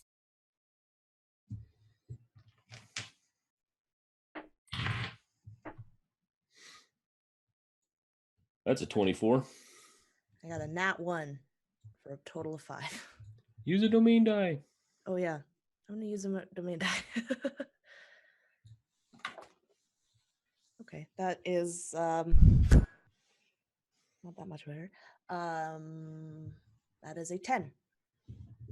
Well, it's the difference between stumbling through, getting caught on some dead vines and dragging them along that are attached to a bunch of tin cans. And Vale is moving along silently, barely making any noise. Brilinya seems to be walking outside, like not in step with you, Vale. And in between your own steps, you can hear that Brilinya seems to be stepping on all of the dried leaves. She seems to, the couple of loose bricks that were lying on the ground that you stepped so deftly around, Brilinya kicks, and you hear that sort of hollow sound of brick against brick. And it has a sort of reverberation slightly as it moves through between these buildings. But despite that, you seem to make it unnoticed to the end of the boulevard, where you see what looks to be another shrine. This shrine has a pair of needle-like columns that mark the entrance to its walled ruin. In the courtyard beyond, banyan roots envelop a squat building, and the stone doors that seal the entrance are carved with images of snarling bears with long, sharp claws. This seems fine.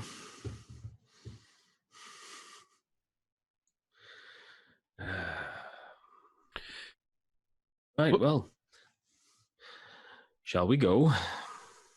Looking to the north, you can see the opening to what looks like another much larger compound, the walls slightly curving as you find yourself approaching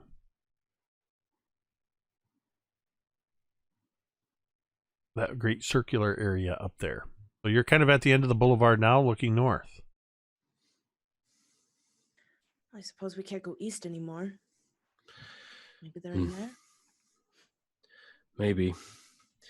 It's worth a shot to look into. I didn't think we were gone that long. We've gotten much farther. Yeah. I'm gonna, if I can just make I just want to like have a look through the like around the area. Do I see anything that may have led me to believe that living creatures have gone through here, or at least living humanoids? Yeah, you guys can go ahead and make survival checks. Alrighty. Survival, I'm good at all those things. Oh, well, not so much. That'd be a 12.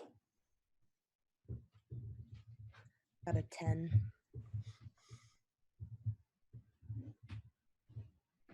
You can see signs of humanoids moving to and fro. Despite the worn nature of this pathway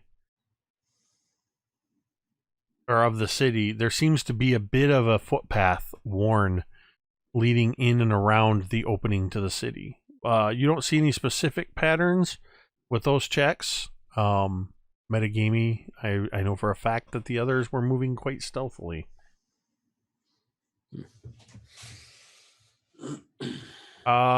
Give me perception checks.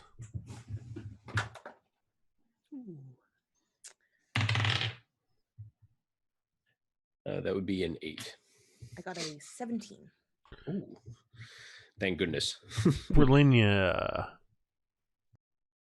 looking ahead through the opening in the wall, you can see a couple rows of buildings, and then you see as there seems to be like a major east-west road or pathway up there, and you see a figure move from west to east. This figure is humanoid, but even at this distance, which is just a couple hundred feet, you can see that its head is that of a snake. It appears to be one of the Yuan-Ti patrolling. Brilinya would say in a hushed tone to Vale, we should be extra careful, or at least I should be extra careful here. Looks like we have more of those snake creatures.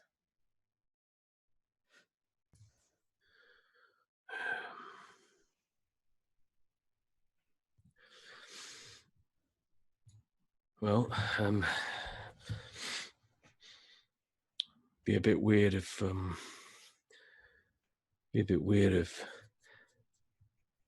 they didn't already take out anyone. Maybe we're in the wrong place. I don't know. All right, well, we move in. I'm thinking if we get their attention, we take them out. I mean, if we can kill a god, pretty sure we can kill a snake bastard. Hopefully you're right, as the DM laughs evilly. Right, but we did just fucking kill a god. Doesn't that just blow your mind? I mean, maybe he wasn't like all powerful like Ubtao or Ilmater. Yeah, but still, he killed a god. What is up with that? Anyway, right, so let's go. We'll try and be quiet. Use a domain die if you have to. We'll make it into that shrine. Right. So yeah, we're gonna sneakily move around and see if we can see any sign of. So are you moving towards the opening in the wall? But you're going to do so sneakily. So that will require some stealthiness checks from you two. Ooh, that is an 18. Suddenly, Brilinya seems to have found her quiet feet. Nice. She took her own advice. And I got a 22. Man, it's +8 to stealth. Nah. Excellent. So you begin moving quietly along the edges of the buildings. You make it to the opening, and you can now see that there are a series of older buildings, and you can just get the general sense, looking left and right along this wall, that this, and remembering from your flight in, that this is a walled city in a large circle. Qualu, remind me, did you guys take the rope down or did you leave it? We left it up so that we had a emergency exit. Give me, both of you, a perception check. Okay. Dang it. Oh, 17. 13. Brilinya, as you're peering in through this opening to the city and just beginning to move inward, Vale, you're just behind her, and you look left and right. Nope, you look left and right as you're looking back and forth along the wall, and you see something catches your eye, a movement further along to the left along the wall, as you see a rope just sort of caught in the breeze for a moment, hanging off of the wall.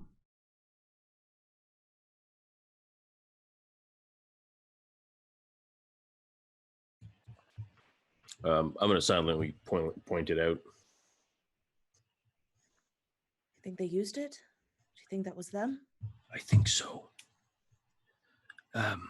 Maybe if maybe we should use it to climb up. Now, is it possible for one of us to kind of grab the rope? Because if they left it up, would I be able to like kind of bring it down? Or my assumption is that the rope is tied, basically draped over the wall and tied off on the other side, so that they were able to climb up and over and down the other side. Oh, okay. My thought was it was like up onto something tied up there, and then they just like grabbed the rope and brought it up so nothing else could climb up the rope. Well, and Connor, you tell me, because you were the one that climbed the tree and went up. I don't remember exactly. Yeah, we left it. So I climbed up over the ledge by myself. I tied off the rope on some fixture on the other side of the rope, threw the rope over so that Right. Okay. That's exactly what I was thinking. And then we left it there so that if we needed to run out because we're getting pursued by 1,000 snake men, we'd have some aid to climb up over the wall. So that makes sense. If you go, do you guys then go to the rope? Yeah. So then, yeah, if you pull on it, you feel that it's secured to something. Right. I'll test it out. And if I don't fall to my death, you can use it. And I'll climb up the rope. All right, give me a athletics check. Sure. 22. No problem.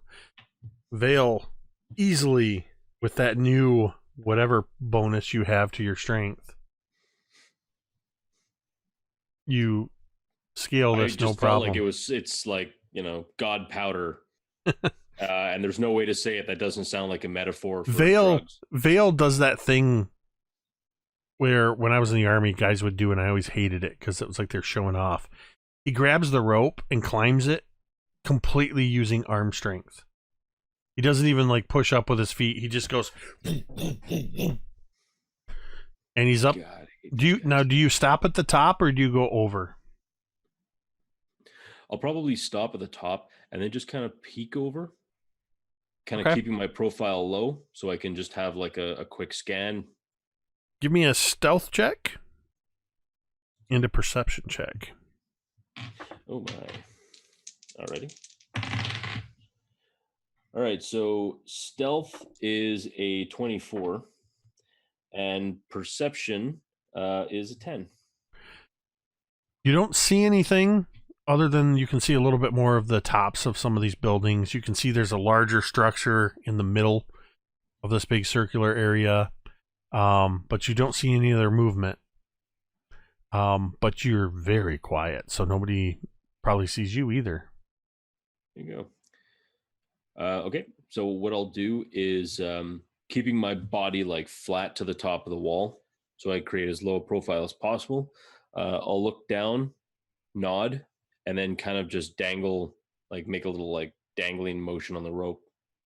Then I'm going to basically kind of slide off the wall, go down, and then I'll probably like, because I won't have my rapier out, but I will grab the short bow and I'll grab an arrow and I'll get ready just in case.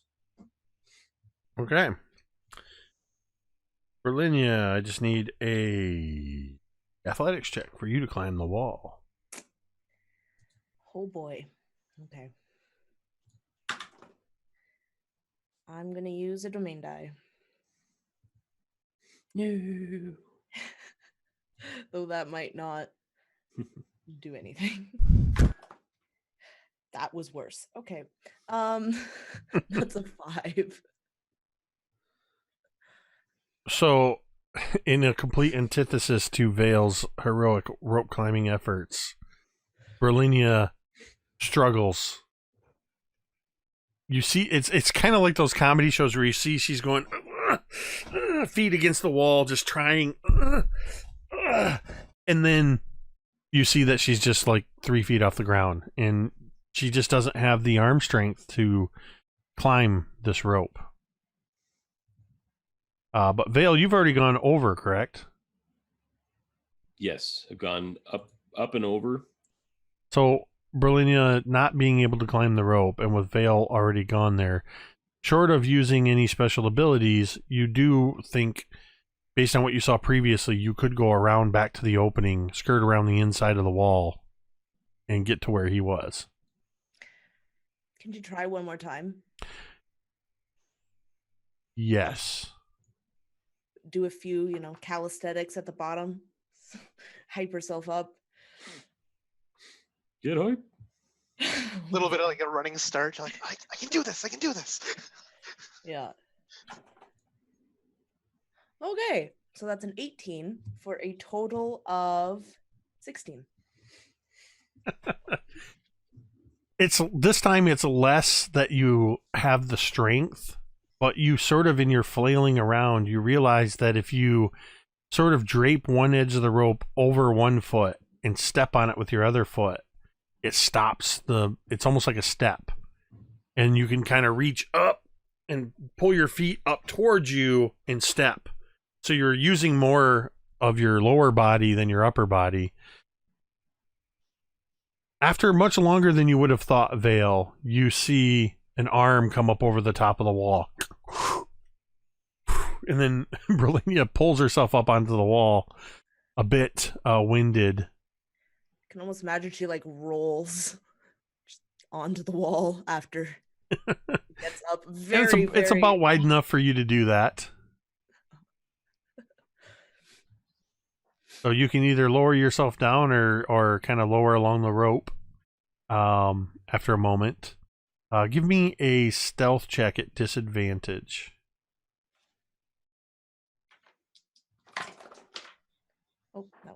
flew off of the dice tower. So that is a 10. Brilinya is not quiet about her landing. She seems very hit and miss, mostly miss with stealth today. As she kind of comes into a heavily breathing, exhausted heap next to you, Vale. You're right.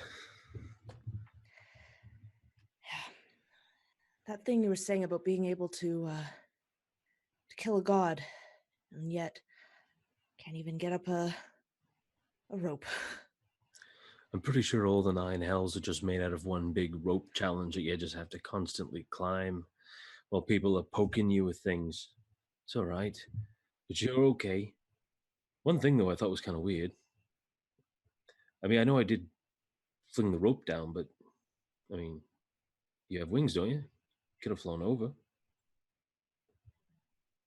You know what? Don't even have to mention it. We don't have to. You know what? We'll just carry on. We'll just carry You can on. only do that once per long rest, right? Once per long rest, yeah. And you, She tells that to Vale. She says, "I can only." I mean, because Yeah, on page 37 of Volos, it says I can only do it once per long rest. She just I mean, pulls out you Volos. did just do the wing thing probably within the last 45 minutes to an hour. Well, regardless of anything, I'm proud of you. That's a hard thing to do. That would have been extremely hard for me to do. Although just suddenly I just feel a lot stronger. And then kind of as I feel stronger and kind of like flex, like you could even hear the straining of the dragon scale armor just begins to strain. Well, that was weird. As you do that, you hear this sound. It makes the sound almost like that sound you hear when a bowstring is drawn, that sound of kind of something being stretched. And as you're looking, as you're kind of flexing, and then you stop flexing, you realize you still hear the sound of bowstrings being drawn taut. And out of the corners of your eyes, you see movement above you. As on the rooftops all around you, you see first 2, then 4, then 6, then 8 Yuan-ti with bows drawn.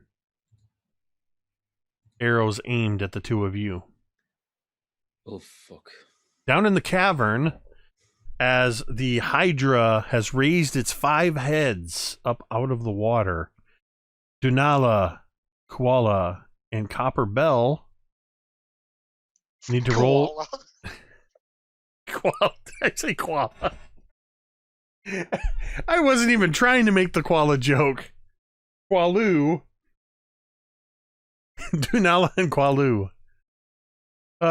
Koala and Danu. I need you all to roll for initiative. Sweet. Ooh, that's a 12. All right, let's see. So that's Yes, the koala got a 12. What did you do the last time you went up against? Oh, that wasn't an actual Hydra though. Never mind. It was a puppet, wasn't it? Yeah. Qualu, what'd you get? Qualu got a 12. And Copper Bell has a +3 to dexterity. 10. Mike, why don't you go ahead and roll for Dunala for me? Sure, what am I rolling? Initiative. Okay, doesn't he have like a +8 thing because he has like the alert feat? Yeah, he's got something. So I'm just gonna, without his stats, I'm just gonna call it a +5. Sure. Well, I rolled a natural 13, so Okay. all right.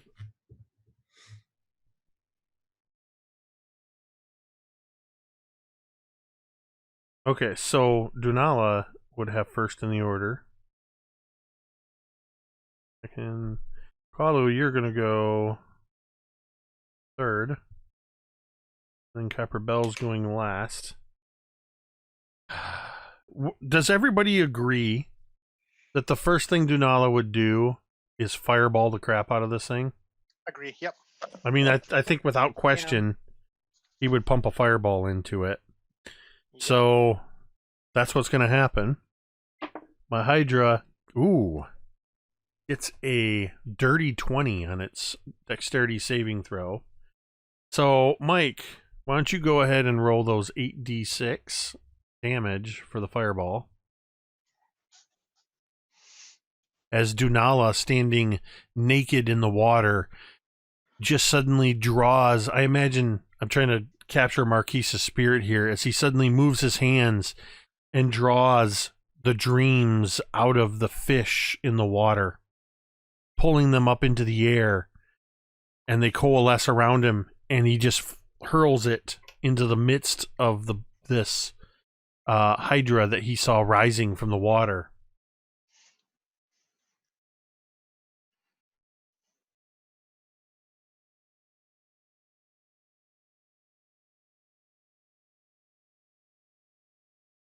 Are you still digging dice out?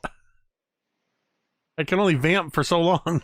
I'm digging all the dice out. Besides, I thought you were gonna go ham and describe like your nakedness if you're gonna go full Marquise or something. Like, let me tell you about the water dripping down my naked six pack. Okay. Oh. He pulls the dream. Mike's got hot hands tonight with those dice. Oh my god. Hang on. Hi. Can you even see all those? I see a lot of 5s and 6s. 6, 6, 6, 5, 4. Now this is only 7. 4, 5, 6, 7. So I still need to roll one more. But I just that's oh my god, this is redonk. All right, so what's 15 and 18? 33. 33 plus 4 is 37. I'm going to roll one more. Which is a 2. So there you go. 38, 39. 39, so that's going to be 19. You said 8d6, right? Yeah. Okay, cool. Yep. So it's going to take 19 fire damage. Because it made it save as it sort of pulls its heads back. Let me just make sure. Yep. As it pulls its heads back. And it retaliates. Because it now is going to go. You just missed it, Mike. Those that know the lore of the Hydra, you were just a couple points under the threshold. With that half damage for something cool. But at any rate, for the Hydra makes as many bite attacks as it has heads. All right, 5 bite attacks are coming down on this party, so we're gonna roll 2 at the 2 closest. Which are the actually, naked boys in the water? the 2 naked boy. Oh no! Because you took your armor off. Oh yeah. I What's your down AC? My armor class now. It's now an 11. Oh no! Okay, so here's what's gonna happen. Because Copper Bell is pulled back away from the edge, she's not in range of this thing. Correct. Dunala's getting 3 attacks against him. Ha! Sucks to be Marquise. That is a crit, a 13, and a 15. I'm gonna spend 2 points to make you re-roll that crit, sir.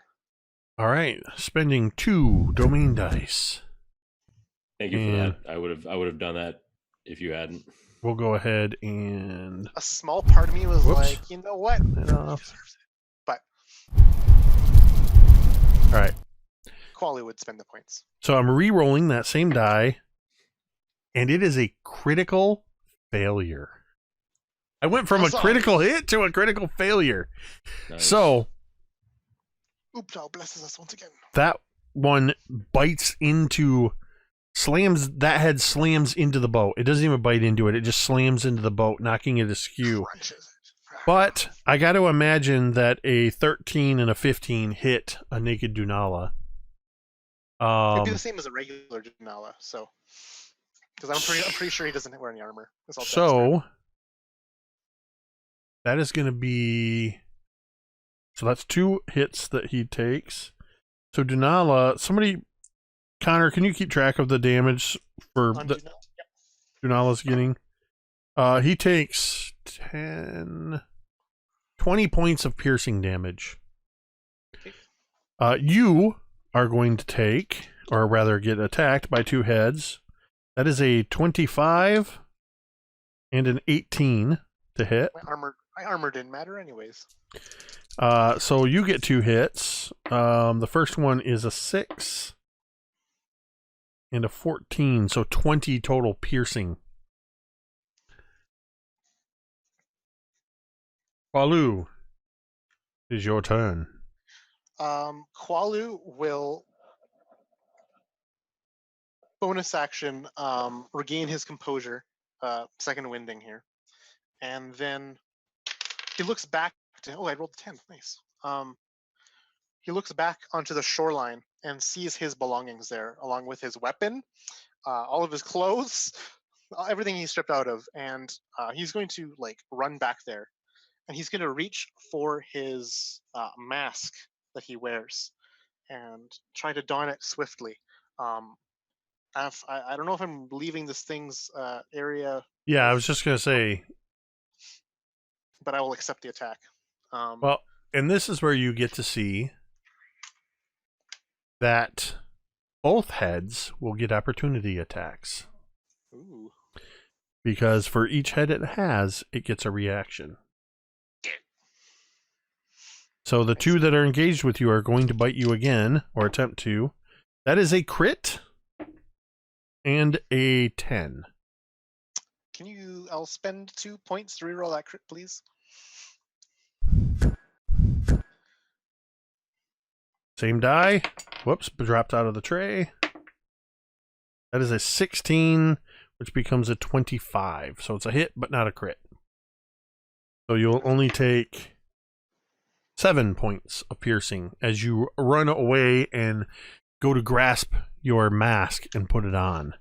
Which I will allow as an interaction. It's not an action to do. I slip this mask on quickly, and it's just this wooden carved mask. And I look at this fell being in front of me with these 5 heads, each snapping at various parts of this cavern. And the magic surges through it, and it's almost like these ley lines appear on the mask itself, like these green beams of light.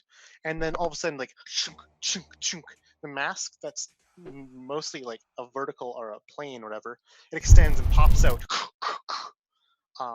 with this nimbus of green light as the bottom half of it extends to form the bottom half of a jaw with piercing teeth. The top half forms this large snout, and it's this cool, ornate-looking Tyrannosaurus head that is literally extended out from my face. And as I lean back, my chest is bared, and I yell as loud as I can, and I'm activating my Mask of the Thunder Lizard. As this yell is amplified by the magic of this mask, I need the Hydra, please, to make a Wisdom saving throw. I guess, and technically Dunala and Copper Bell too, because they are hearing this. The Hydra has a 9. Copper Bell has a 21.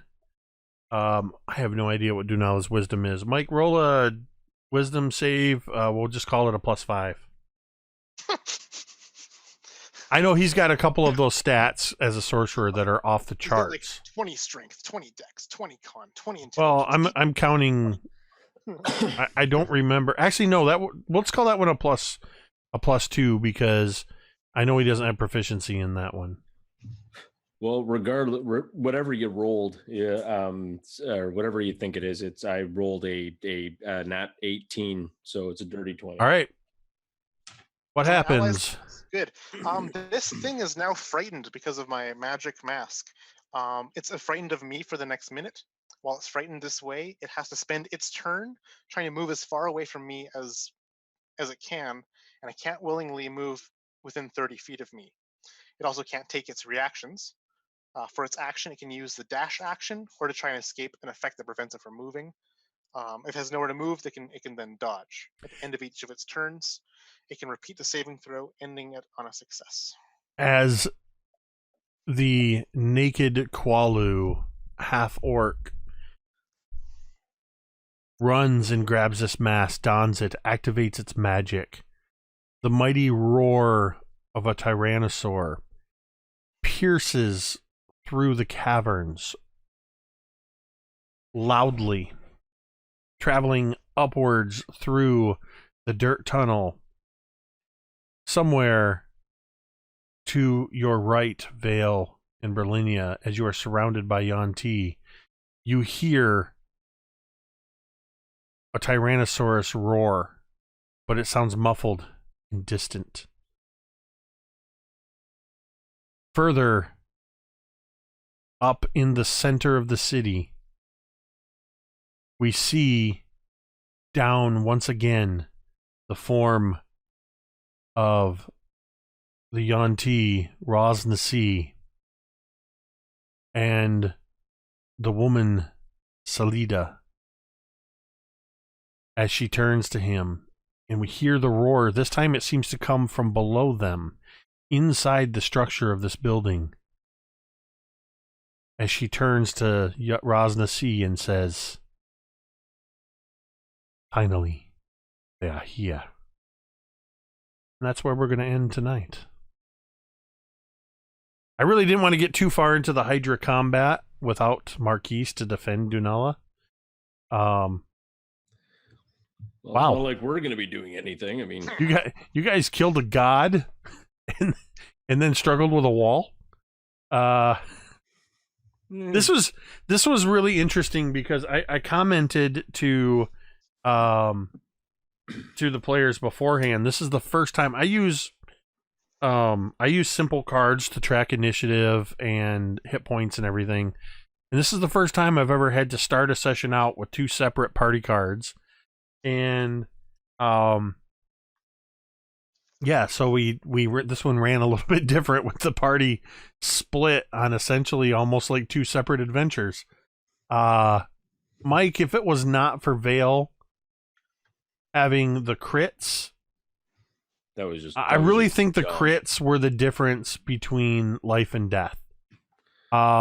Because you dealt across those two crits, you dealt 130 points of damage in 2 turns, and you did Thunder Smite, you did smiting on top of that, plus your weapon attack, and the way we do crits. So that was an epic way. If you're gonna kill a god, do it right. Roll 2 20s back to back. Yeah. So yeah, Which will never happen again. That was absolutely epic.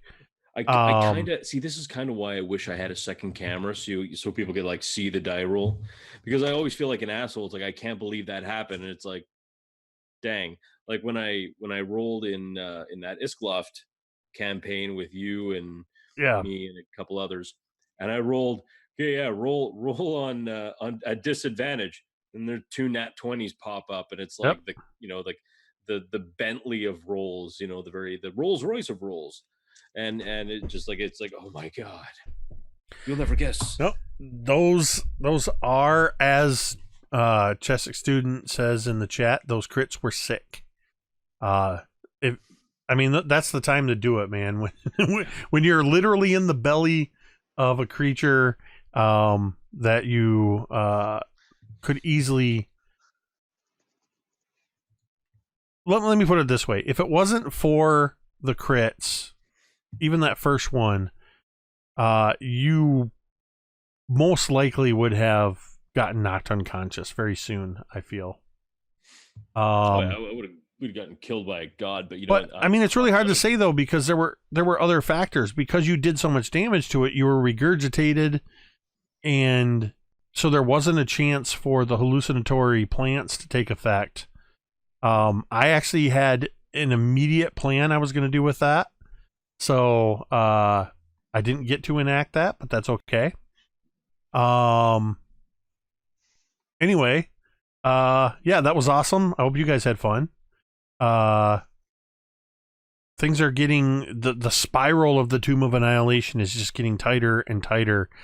As normally I would use the phrase getting into the belly of the beast, but you've already been there and done that. But you're definitely approaching the heart of Omu and the Yuan-Ti from two different directions. So it'll be really interesting to see what happens next week, or episode 42 of Chult of Personality. I want to say a huge thank you to everybody who tuned in tonight to watch. We always appreciate you in the audience. Special shout outs to Chesic Student and Prupa for dropping bits and donating domain dice. The domain dice were used quite extensively tonight. They started with 7, made it up to I think 9 or 10, and they're finishing up at 4. Very smart use of twice having me re-roll critical hits. That's what the domain dice are for. Shout out to Star19 for gifting a couple subscriptions that also earned domain dice, as well as the just noticing we were getting low on dice and a tip of $5 to also do that. So we always appreciate that, helping out in that way, and it's just a cool way you get to participate in the adventures that these players are going on. I would say yeah, I got so into this. I saw somewhere, I think on the Discord, a comment about did they take a break. Completely forgot to take a break because of the way we were doing this. But be sure to tune in tomorrow night right here to MTD at 8:30 p.m. for All That Glitters, our Waterdeep Dragon Heist game led by Mr. Mike the Piper. We have recently added Cassie to the party. Cassie is playing a fire genasi by the name of Ash, joining myself, Megan, Dwight the Big Bearded Nerd, and it's a lot of fun as we play through Waterdeep Dragon Heist. And then on Thursday, we will be back here for episode 9 of Dawnbringers, The Forge of Fury, season 2. And then back here next Sunday at this time. I see a couple people talking about it in the chat. So I'll drop the link one more time to the Discord, which is also located down in the information below. Lately, I've been doing short hangs. We have a voice channel called The After Show, where I will go hang out there for a little bit. If anybody wants to chat about the game or anything else, and there's a few other rooms in there. We have dedicated rooms for each of the adventures taking place here on Mini Terrain Domain, as well as other things. So please check that out. Thank you everybody for tuning in tonight. Thank you to Mike, Megan, and Connor, as always, for bringing your awesome role play to this adventure, as we've done for now almost 15 months and 42 episodes, or 41 episodes. So thank you guys. Now we are going to end this game the same way we end every game, and you can say it with me if you want. Mitigate.